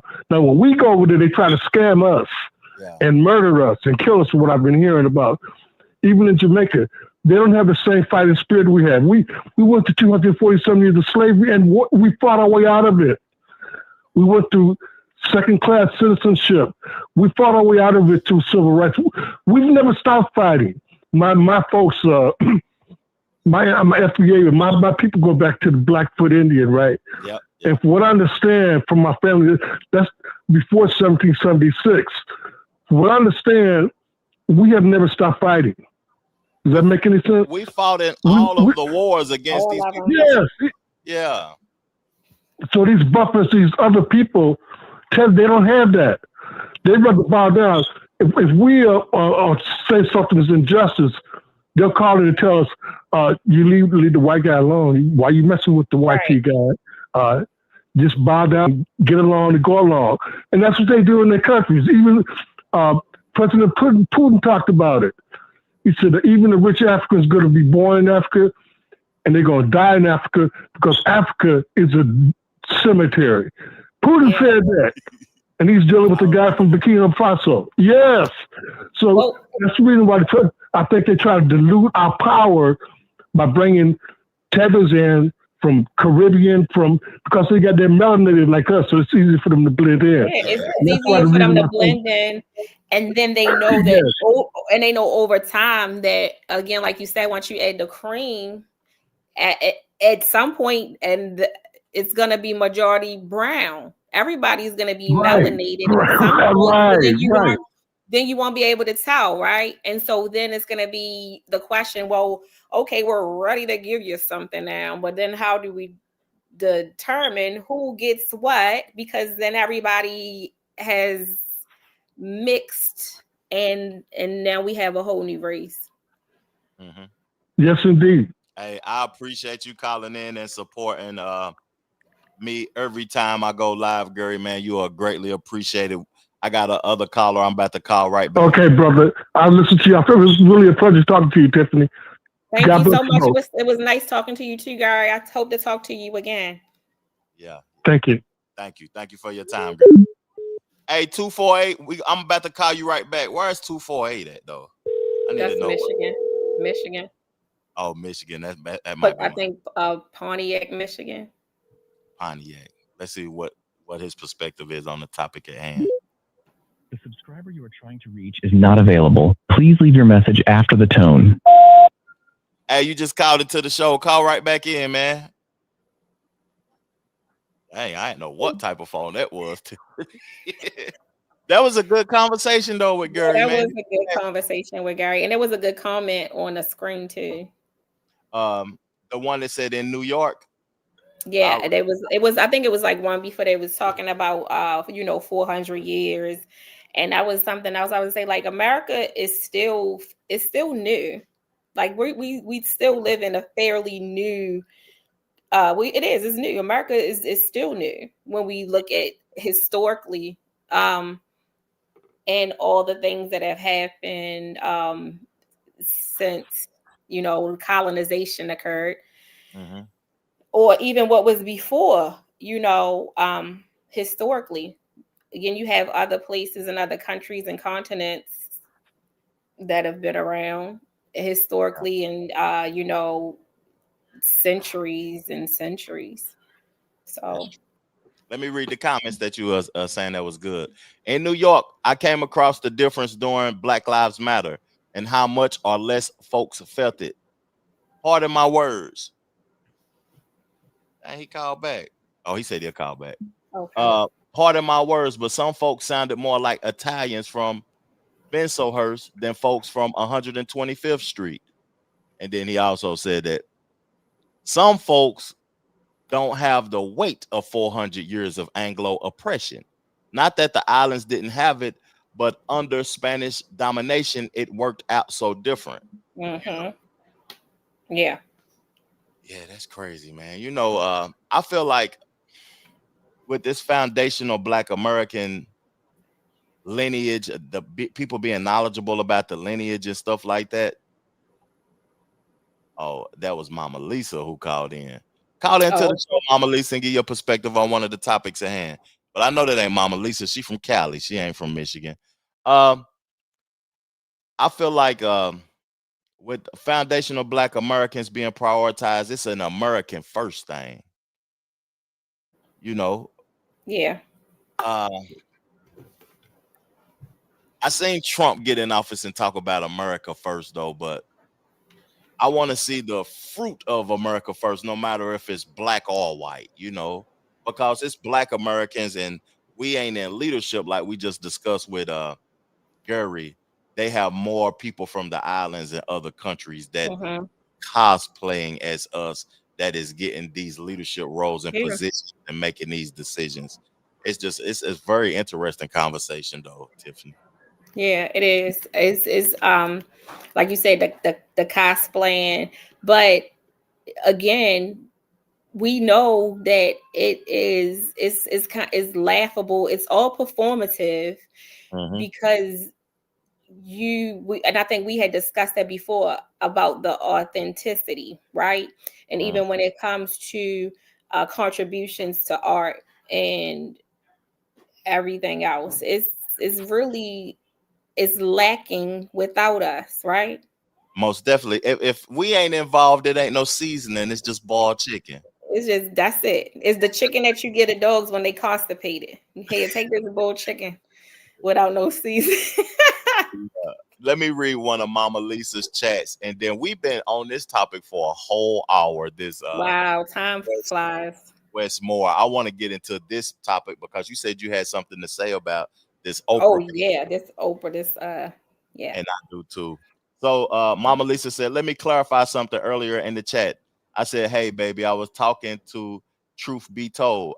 I do not call Trev. Baby, no disrespect. If I was talking to Trevor, I would have said, baby boy, let's be clear. You know, Mama Lisa, anything you say is okay. You support me, you support the channel, and I'm very appreciative for your presence, Mama Lisa. Tell me if you can hear this audio, Tiffany. We about to get into the conversation with Oprah. And this, you know, removing people out your life. Whew. Yeah. Especially with the holidays, right? Whew. That's not in the best interest of you and your life, and removing people permanently out your life. This was an interesting piece to me. And I think it's important that we have a discussion about this because I don't know, you know, it's just an important conversation. Let's get to it. Of audience members who are going through this right now. So Chris and Bree, what's going on? Yeah, absolutely. So I grew up in a very performance-oriented household. It was attend an Ivy League school, get the money, the power, the status, be someone that we can feel proud of. And Bree very much did not come from that background. Did you have other siblings in the household too? Okay. Yeah, I had 2 younger brothers. Okay. So I was the oldest who was trailblazing in that way. So tell us again, you've not had contacts with your parents now for 4 years. 4 years, that's right. Is it parents and siblings? That's right. Okay. Nobody in the family? There's some extended family, but not in the core family. Okay. Yeah, that's right. All right. And so when Bree and I first got together, we very much felt like my parents were apathetic towards her. They were not super interested in getting to know her, and they didn't like her. Yeah. Yeah, that's the feeling that we got. That's the short answer. That's the feeling. They didn't like her. They didn't like her. Yeah, and the way that really surfaced was what we perceived as a disinterest in getting to genuinely know her. Yeah. And for while we started dating, so be it. But as it became clear that this was a real relationship, that this was an intense relationship, that we were in love, and I said, this is the woman I'm going to marry. And as we moved into that more serious realm, it went from what we perceived as apathy to more of, we don't like this. And the way that took form for us was my parents, we found through friends, were scheduling lunches to have conversation with my friends where the topic was, we're worried about Chris. That was the first thing. And then it became, can we delay this engagement, or can we asking your friends? Yes, or can we take this marriage off the table? Now, in spite of that, we really worked hard to figure out what is our new family going to look like going forward. We're going to get married. So when you hear that they're conspiring with your friends, what'd you do? You have a conversation about it? Yeah, we have a conversation about it. I very much grew up in a house where, again, because of that performative aspect, there was a compliance aspect. Yeah. And so, frankly, something I've had to really work on and grow in is being comfortable in that conflict. And at the time, I wasn't really. I could bring that up. I'm unhappy with this, but am I going to really pursue that? The answer is no. And so, we got married. They were invited to our wedding. They were a part of that. And for a time, we were able to have this kind of tacit peace. Wasn't there something with the bridal shower, or there's something? Did she try to mess up the bridal? Yeah. Your mother-in-law did. Yeah. Tried to mess up the bridal shower. Yeah. Yeah, and we were trying to kind of construct. Well, that's a sign. Yeah, that's a sign for sure. That is fun. Yes.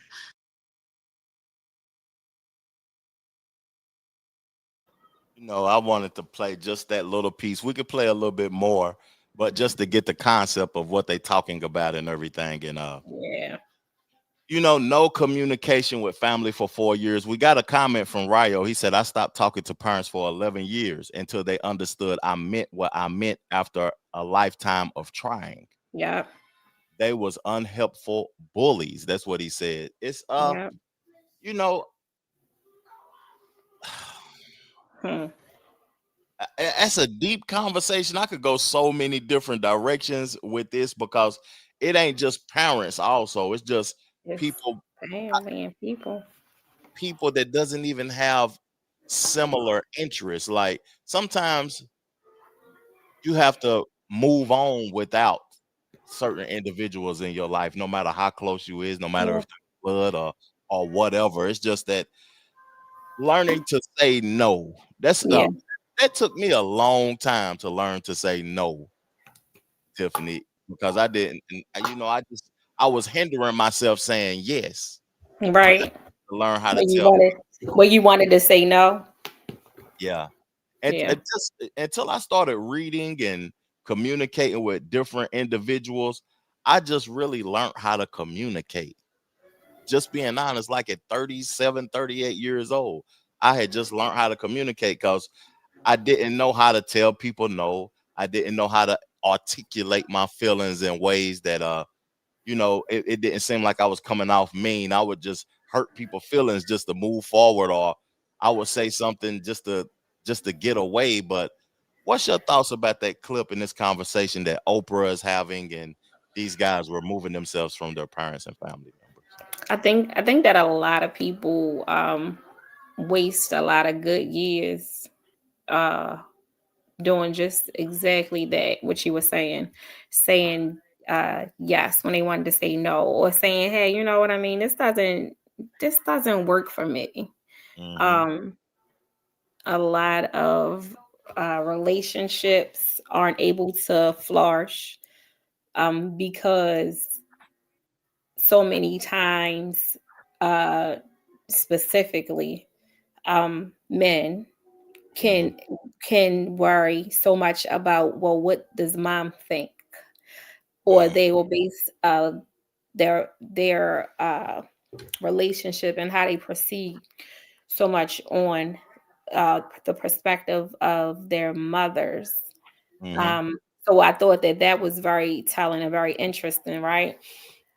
And how they say, well, I just cut her out, especially during the holidays. I think that, yeah, like you said, when we don't have a similar interest, we don't have to be mean about it. I'll go my way. And see, for me, it's so easy for me to just separate myself altogether from something that just doesn't feel right, because I want to make sure that I am teaching my son those traits, that no matter who it is, that you cut them off as soon as you feel it's not beneficial to you, or it doesn't feel good, or it's something that's forced. Even if that's your mother, like if I'm ever a toxic force in his life, I want him to be able to say, listen, look, I'm not living my life for you. And even at this age, like, yeah, I want to do what makes me happy.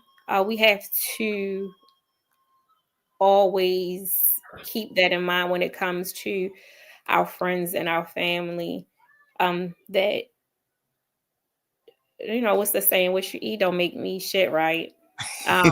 Yeah. So I'm happy for people who are taking this stance, because sometimes, especially parents, they can be overbearing and they don't get it. And when it comes to a relationship, a marriage, or something that was supposed to have taken off, that was the thing that was impeding and holding them back, because you were thinking about their opinion and putting their opinion first. But in all actuality, if somebody really loves you, family, friends, then they will understand and they will want you to live your best life. That's my feelings. Like, regardless if it doesn't even coincide with what we used to be, or how I saw it in my mind that we were supposed to go along in this journey called life, it doesn't always pan out like that, right? So Definitely. And what's crazy about, I said earlier when I was speaking, I talked about if we don't have similar interests, then sometimes you have to remove individuals. But if a person is looking out for your best interests in life, even though y'all don't have similar interests in the things that y'all do, it's still, you know, it's still a good thing to be in each other's presence and everything. As long as that person looking out for my best interests and allowing me to be me, it's cool. You know, Pontiac, Michigan called back in. I hung up on him while you was talking by accident, man. And I know that's my dog. I think I know who that is calling into the show. I want to hear your perspective, my brother. Please call back into the show if you listening. But we're gonna go ahead to the next topic. And Tiffany sent me this. I don't have no knowledge of this, but you know, you sent me the timestamp. You told me we're gonna converse about this. You present this to me, Tiffany. Tell me what's going on here.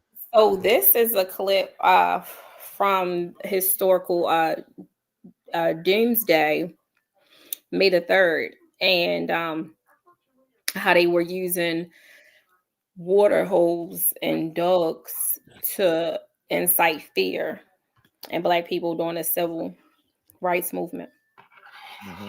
Because we were talking about a history of fear and we were talking about dogs, and I was going to pose that question of specifically canines. Are they genetically disposed to attack Black people?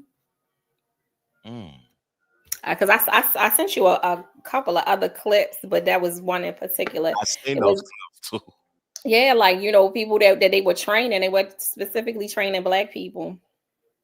Canines is an American dog, is it? It's not an American German Shepherds. Let me let the caller in. I done hung up on him twice. Let me let the caller in right quick. Yeah, I apologize. That's all good. Hey, what's up, man? What's going on, my brother, man? What's good with you, fam? Hey, not much, man. Talk to me. Yeah. What was of your interest of the show, fam? How you been? Well, I was wanting to tell her she knew exactly what my area code. She was like Pontiac. She ain't say Detroit. She ain't say Southfield. She ain't say Flint. She ain't say Grand Rapids. She said Pontiac. Yeah. So she must have some people down here. So. Hey, Pontiac, Michigan. Hey, what's happening? Yeah, man. You know, it makes me wonder how did, you know, the other topic that we were talking about, the you know, mostly we got all immigrants in politics now. Reparations and all of that. That's what we was on. Wes Moore and who's the mayor or is leadership up there in Michigan? Like, is there any Black leadership people up there? No, we just got a female mayor in Detroit. I don't even know her name because I'm not from Detroit, but we have Gretchen Whitmore as the governor. As far as leadership, I don't really know of anyone. Okay. Talk to me. Tell me what was of your interest of calling into the show, though, family, and let's further the discussion. What's going on? Hey, look, it makes you wonder, man. Why is there so much disdain against us, man? And it's like we're the first people, you know, like, and you wonder why, like a lot of politics politicians as immigrants, why they have that hate for Black Americans, foundational Black Americans. That's facts. It make you wonder that. And it's like, you know, you hear some people that say, oh, when we were kids, we were teased because we came over from such and such and such and such. Is it really that deep? Is it that serious? Or is a family really teach them to hold their allegiance to their home country, or if they're from Caribbean or Africa or whatever, you know, like, is it really that deep? It might be something that they have to do politically or something like that. We don't know, you know, the ins and outs or whatever. Or it could be that they trying to be loyal to their lineage and uplift the people that they perceive to be as them instead of us. They might have a disdain for us. I don't know what the disdain is, though, fam. You ever notice people who? Go ahead, Tiffany.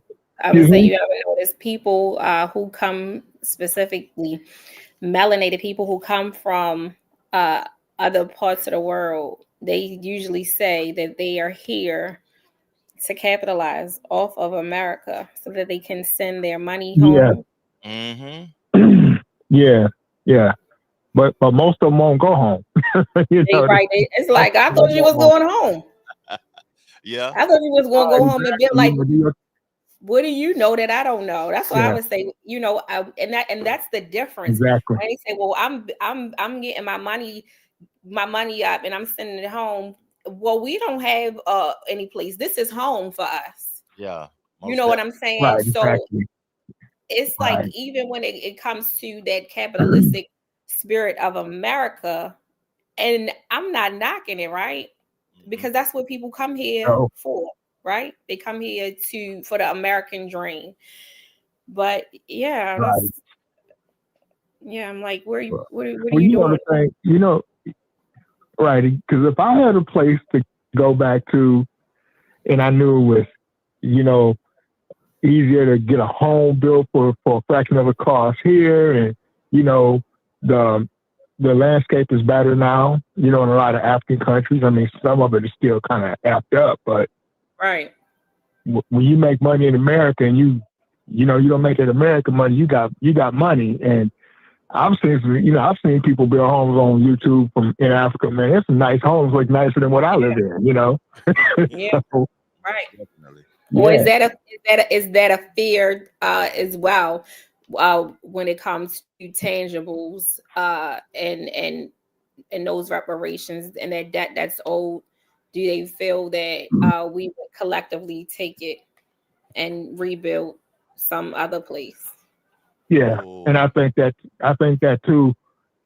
Oh shoot! Because I think ultimately though, and regardless of what happens, I think that's going to be that's going to be the climate in the future of it all, is that we're all going to, I don't mean like we're all, but like-minded people, like you were saying, Trevor, earlier, are going to break off into these sovereign communities where we can govern ourselves. And I think that's ultimately what it's going to look like. Did y'all see the white guy in Arkansas creating a white community? The white town, yeah. I feel like that's kind of weird to me, because I love us as Black people, but I would want a community of, like I keep saying, like-minded individuals. It ain't diverse. Not diverse. I ain't gonna say that. I'm saying like-minded individuals. If we have similar, I got you. Similar interests and similar principles and all of that. Yeah. Just because you Black don't mean that we have similar interests, though. Right. I'm about to say, because you look and you say, we nothing alike. We not. Yeah. No. We can't hang. No, we can't hang. But when it's all said and done and it comes down to it, I don't care where you are. You could be anywhere in the United States. You could be traveling outside the United States, and Black people know Black people, and when it hit the fan, we sticking together. So that's all. I just wanted to say that. Like, we want to stand on business. Yeah, we form like Voltron. Yeah, and that's the unspoken code that we all have, and we connect on that level. So when we talking about tethers and people who are immigrants, they're not on that same wavelength. And if you know. Hold up, now let me ask y'all a question, because I want to ask you the question first, family, and then I want Tiffany to respond. What is the definition of a Black person? Like, what does that mean? Because I really don't like to identify with Black and white. To me, it feels like I'm not knowledgeable really of my lineage when I use the word Black. What does the word Black mean to you, fam? Right. As a people. I mean, wow. I mean, we was never actually taught what it means. I mean, we just, because like one of the Somalians said, hey, I'm not Black. I'm my skin is not Black. They showed his skin and said he's not Black. But this is what we've been identified as all of our lives. I mean, But now we're starting to see, because we used to always want other people to be in with it when they came over here, but evidently they didn't want to be, it's like, hey, I'm not black. And it's crazy how sometimes they explain it. I'm not black, but I'm this or I'm that. Mm-hmm. So now we got to delineate. So yeah, because we got a tough fight, man, because everybody come hard at us. I remember when the Tyler girl was saying that she was colored or whatever. It's like those people in those countries stuff, they don't they don't know their lineage neither. What girl was saying that? What country? Tyler, the girl that got the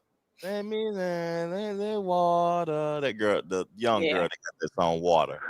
Oh, the girl from the girl from South Africa, Johannesburg or something like that. Let's see you see where she's from. Yeah, she's from South Africa. Yeah, she had a kind of a hit song here, but when she came here, I guess she said she was mixed or something. She didn't know. Charlamagne the guy was and it's like messy.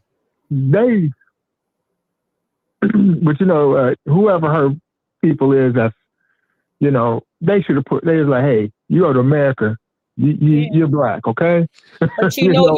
But you can't teach that though. That's music business. Yeah, how do you teach somebody how to be black? I mean, we're taught black. How do you teach somebody to be black? No, you don't teach it. You can't be taught that because she don't have the time to learn. And that's the thing. It's like I'm sorry.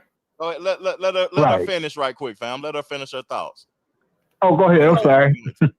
I was just gonna say, like, what's like you said, how do you identify like what's black?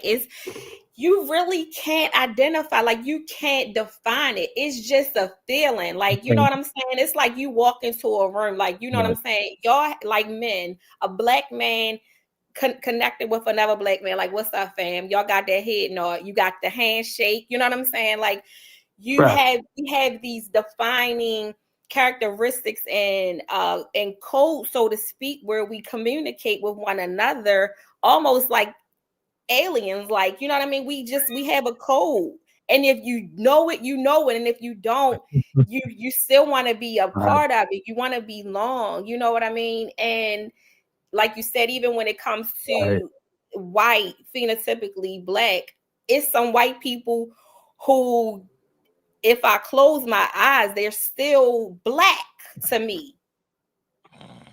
They're still black to me. I mean, I don't. Wow. Don't look like that. But they know the struggle. You understand what I'm saying? And I can't explain it. I've seen it and I've witnessed it. I have, and if I close my eyes, they're not Caucasian. I know some white folks like that too, though, that I grew up with, though.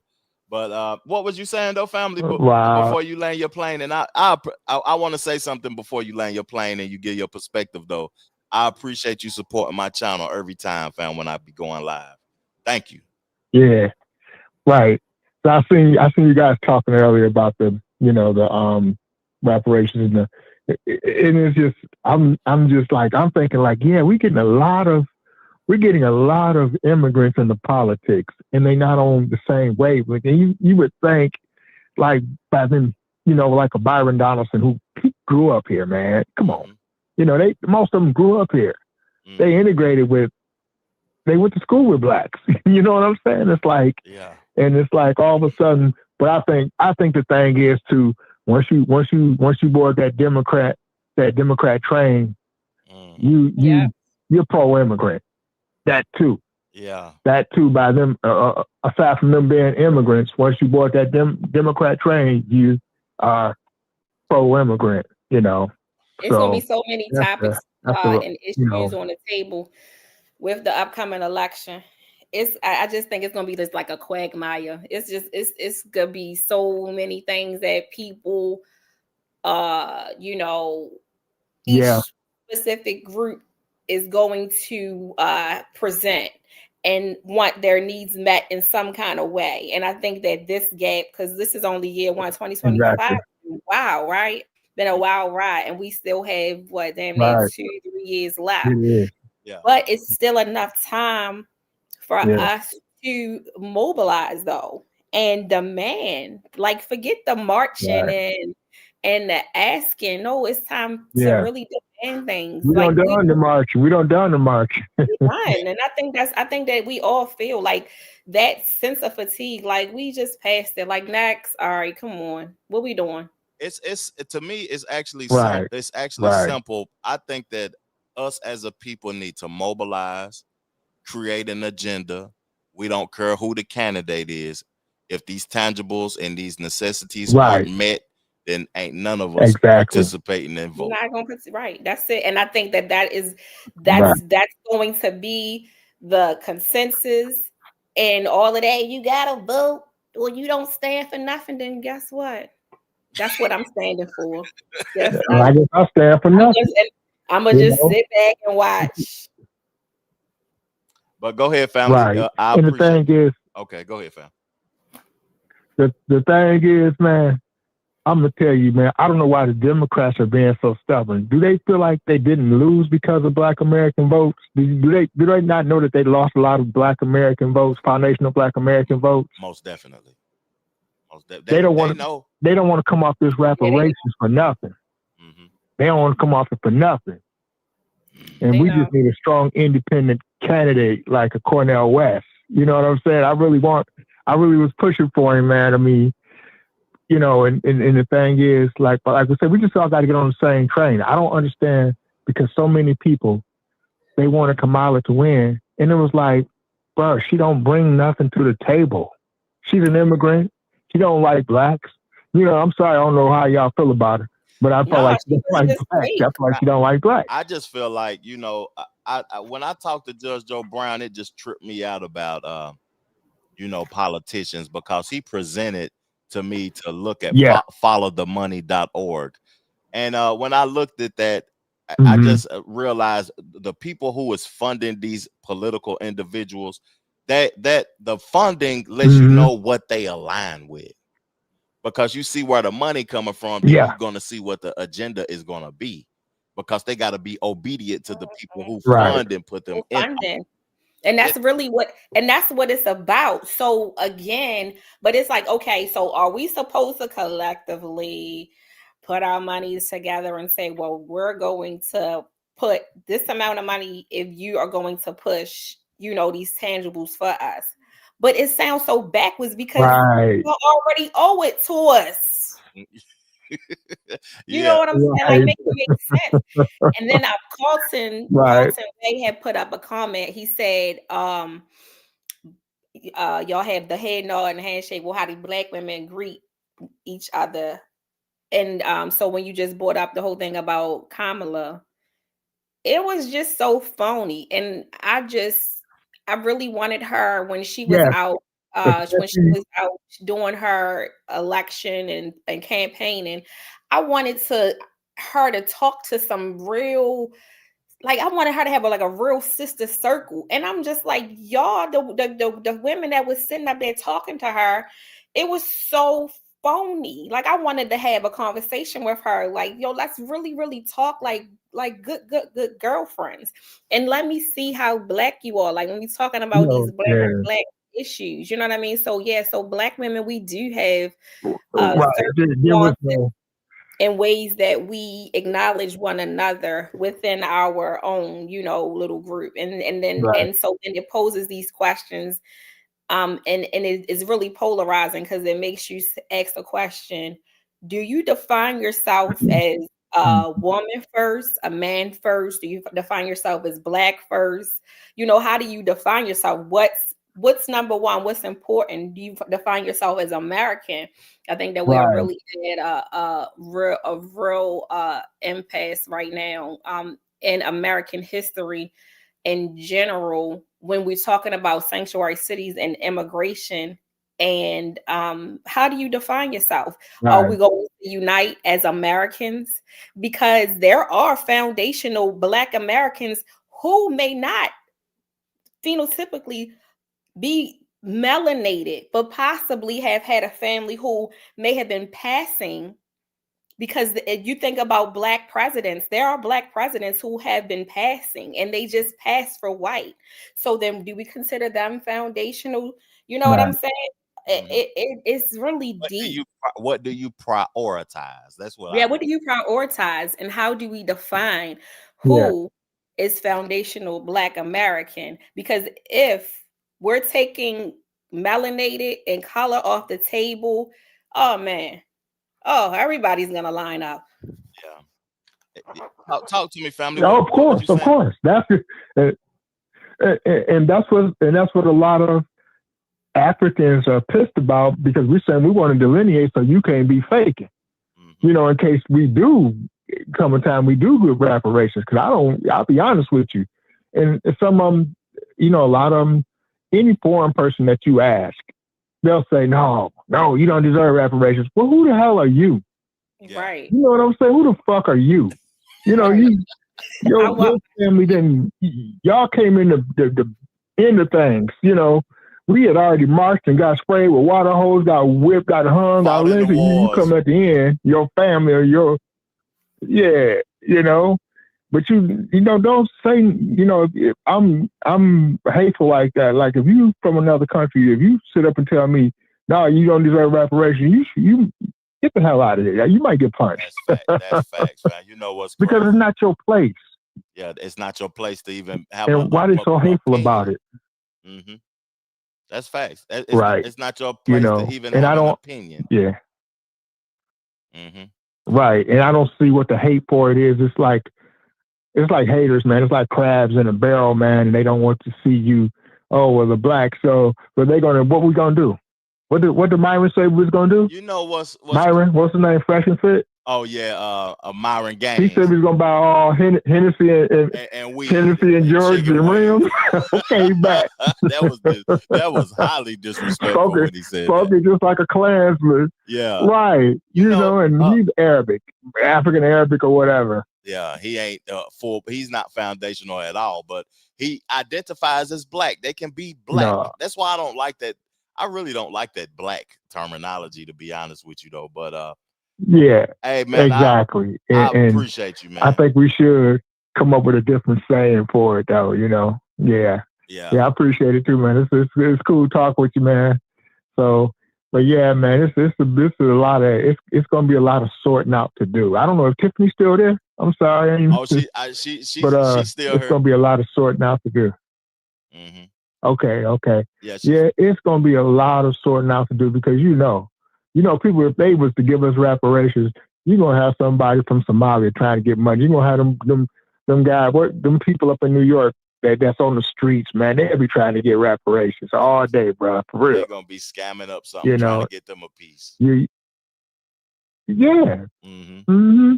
Yeah. Now let me ask you this. Talk to me. What do you think when somebody was saying this? Did y'all hear this, Tiffany? Somebody was saying that, like, you should be a full-blooded American to run for office now, because because they're looking at the scam that I seen that. Tiffany, she's still here, but she's taking a break, fam. But I seen that. Hey, right, yeah, I'm here. Okay. What's your opinion on that, man? What was the question? I'm sorry. On that, like, somebody was saying that, like, hey, you should be foundational Black American to run for office. Like, you shouldn't be a foreigner. No, because we got I think Trump said that. I think Trump said that they're gonna put in law that you have to be birthright citizen American to birthright citizen, to be in a political seat. I actually agree with that. Yeah, because it's I kind of agree with that too, because can I run in Australia? Can I run in I have to have some form of citizenship, right? That same way when it comes to right, exactly. To having dual citizenship, you have to apply. You can't just have a baby and your baby is all of a sudden a citizen. Like the same rules should apply. I think for far too long we have just been, oh, come on in. Yeah. This place is your place. And exactly. You start to see exactly what happens when you allow for any and everybody to come on in. Mm-hmm. Most definitely. Cause to come over here, then and do you keep going, fam? That was a great question, though. Keep going. Yeah, it was a good question. So let me do you feel like we done too much for people and we just let all kind of different people in here? I mean, look at how they saying the Somalians talking this crap about, oh, well, America was promised us 3,000, Minnesota was promised us 3,000 years ago. How did that sound, bro? What kind of a saying? I mean, where did you come up with that from? Like, you have all these different people with their different cultures and different beliefs. We have kind of one of the kind of just straight, not so strange cultures in the world. Like, you know, Americans, it seems like we have one of the kind of straightforward cultures. We ain't into this and we're not into that, and you know. It's weird, but though. Then you got people come over here from the Middle East. Yeah. To me, it's weird that they know how to mobilize and go to one location and try to find out, try to take ownership. We spread out all over the place, though. Mm-hmm. But if you ever traveled out of the country, it's almost the same thing. Like the first time I went to London, I felt like a fish out of water in certain parts. And I gravitated and I was like, I gotta go see the hood. Like I still wanted to see what the hood looked like and felt like. You know what I'm saying? Because we know that is the vibration of any city, any metropolitan place. It's still the heartbeat. You still want to go where the melanated people are. You understand what I'm saying? So you're gonna always gravitate towards your people. And I think that back to what we were talking about with the Wes Moore initiative and what his initiative was prior to Kamala, or possibly taking the presidential seat, is that they integrated all of these immigrants, right? And guess where they are? They send them right to us to babysit. And I feel like that's not my damn job. Right, yeah. That's not my damn job. My job is not to sit and try to culturally appropriate you so that you know how to be an American. Like, but then I look at like, let's say like a place like New York City, where though Ellis Island, that's always been the cultural place for people to come over and plant their flag. It's a cultural melting pot. So they're used to it. So all the stuff that we're complaining about in different cities, where though it's new to us, that's second nature to them. But it's just like, come on, man, y'all letting these people over here, but then you putting them right with us. Come on. No, go take them to your neighborhoods and culturally appropriate and teach them how to belong where you are. Exactly. No, they won't do that. They won't send those busloads out into the $1 million neighborhoods. I'm Go ahead. Well, I'm anti-immigration now. I'm sort of anti-immigration now. I feel like we don't let enough people in this country, and it's already tough enough for us to maintain. It's already enough for us to maintain, but now some of these people are wild. They wild as hell. For real. Yeah. Some of these people from these other countries, they wild, man. They, they bring with them a whole third world energy. Yeah. I don't like that. Hey, you thought we was hood. I don't like that. Yeah, and they're a little bit more different.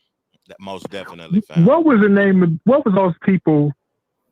What was the name of those people? They were from like a Middle Eastern country, and they were bringing them here to America about a few years ago when Joe Biden was in. They weren't Somalians, but they were Syrians, or not Syrians, but they're like Arabic people. It was so many people being brought in. I can't think of I can't think of all those individuals being brought in. They said they was hood as hell. Hey, but man, this is wild, man. And Go ahead and land your plane, fam. We got to continue on with the conversation. And somebody in the comment section said Afghans. Oh, okay. Yeah. We got to continue on with the last. I wasn't Afghan. It started with the S. S. I think it was Syria. Something like that. Syria. Yeah, they was Syria or something like that. Hey, but I appreciate you though. Okay, well, I'm gonna let y'all go, and I'm gonna continue to watch. Thank you. Sure. We got one more topic. Thank you for calling in. Okay. Thank you for your time, family. Okay, it was nice. Hey, nice talking with you, Tiffany. Yep. Nice talking to you too, from Pontiac. Thank you. We give them a round of applause. Hey, we had a good show, Tiffany, man. Yeah, it was a good show, Trevor. I like conversing with you and chopping it up on these topics. This one, though, that we was closing out on, because I had you introducing it before my brother called into the show, but inform me back on it before we play the clip, because it's the dogs and stuff. Right. So this is the clip. They were this guy, he did a book. Goodness, I don't even have my notes. But they're gonna explain it more in detail. But this is from May 3rd, Doomsday, and talking about how they were using the fire cannons and the dogs to implement fear during the civil rights movement and Black folk. And we were taking that discussion a little bit further and discussing some Black people who have fear of dogs. Mm-hmm. And talking about it historically. So this was one of the clips I had sent you. Thank you. Let's get to it. See what they're talking about. The horrific picture that begins your book, this famous image from, it was May 3rd, 1963, of the 14-year-old African-American boy, this German Shepherd, biting his stomach. And he has such poise. He doesn't seem to be responding, but with dignity. Talk about D-Day and Double D-Day. It altered everything. Janice was saying just a moment ago about Reverend James Bevel. To go into D-Day and Double D-Day was effectively because there was no other choice. Birmingham adults were not going to protest. They would very likely lose their jobs. That's what James Bevel realized. So what the children did, we've seen those images. We've seen people like Janice being attacked with fire hoses. But I just want to frame for the audience what that actually meant. Those fire hoses were mounted on metal tripods that frankly looked like it was meant for artillery.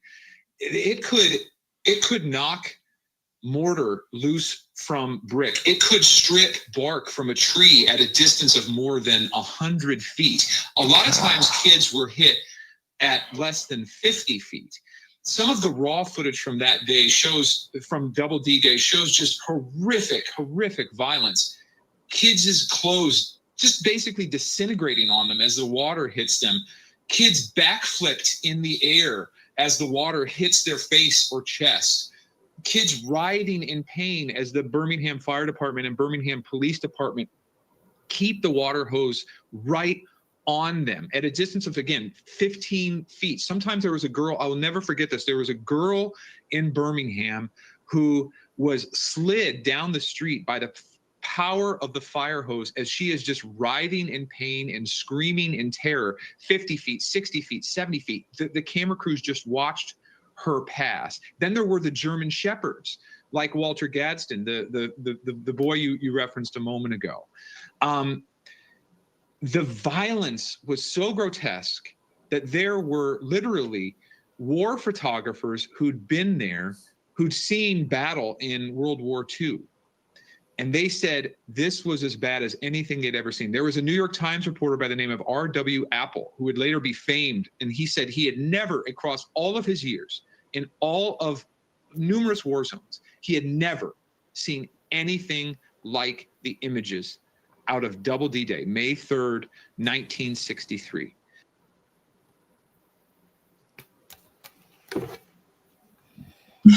Yeah. Right. Yeah. He said in like World War II, I don't want to end a show on like a heavy note, you know. Like, but you're educating me though, Tiffany, because you're a dog groomer, and yeah. Golly, that was serious. He said that was a war. It was worse than the World War II things they had experienced, right? It's crazy. Because they had the war photographers out there making sure that they got the imagery so we could be looking at this, man, in 2025. 60 years ago. That's why I said American history and America in general is still such a brand new country, and is just history continuously, you know, again, happening for the entire world to witness. Because when we compare ourselves to other places and countries, they've been in existence for way longer than we have, right? Yeah. But this is what we're talking about when we come back to the foundation. This right here, this is 1963. So again, these are remnants of what? Antebellum and all those things. And when we talk about the foundation of America and what it's built off, I need my money. Most definitely. And I ain't laughing because it's funny, but I'm just trying to lighten the mood and bring it full circle. You know what I mean? But yeah, I know why you played that clip too, because of the conversation that we had about me being fearful of dogs, and just now really one dog that I've had a relationship with, my sister-in-law's dog.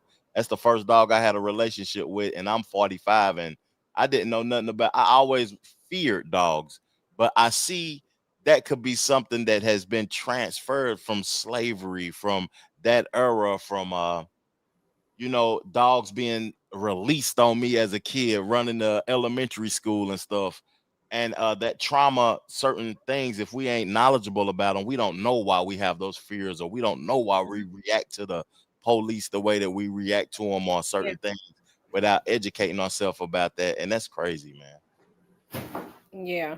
I think that the history of dogs used to incite fear is very telling, and why, again, wanting to be someone who educates people about the relationship between dogs. And you know, there are people who are very fearful even when it comes to the smaller dogs, and I get it, you know, but I thought that this would be a really good topic to explore, and again, how this possibly could have tied into your trauma.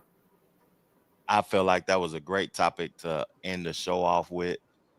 I feel like we had a dope show, and you know, some great camaraderie too, though, man. And yeah, it was a good show. Thank you for having me. Seriously, and the callers, I appreciate y'all for calling, and you know, with the good conversation and just good discussion in general.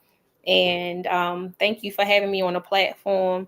Most and definitely. I hope that you will have me back. Most definitely. We're gonna talk about it when we get up off of here. We're gonna talk about it. Yeah, I hope that you'll come up on Doug Light as soon as I figure out how to work this live stream too, because I really am getting ready to embrace social media and the positive things that it can bring about, and how I do have a voice and you do have a voice, and there are people who want to hear these kinds of conversations. Most definitely. And this is how we begin to move the needle, right? Yeah, most definitely. When we get off, I need you to send me something to put in the community section so I could tell people to go check out your channel. Okay. If you watch this show and you made it this far, go in the description right when the show go off and subscribe to Tiffany's channel. Some dope content. Thank you for your time, Tiffany. Great show. And we up off this thing, man. Thank you, Trevor Jackson TV. And thank you for everybody who tuned in. And I look forward to talking to you all soon, and have a really, really good Sunday and a really great new week. Thank y'all, man. Thank y'all. We gone.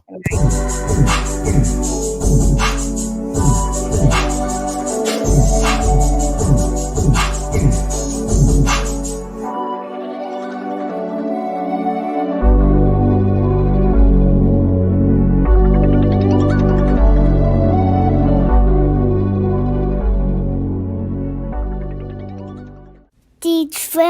Jackson Podcast.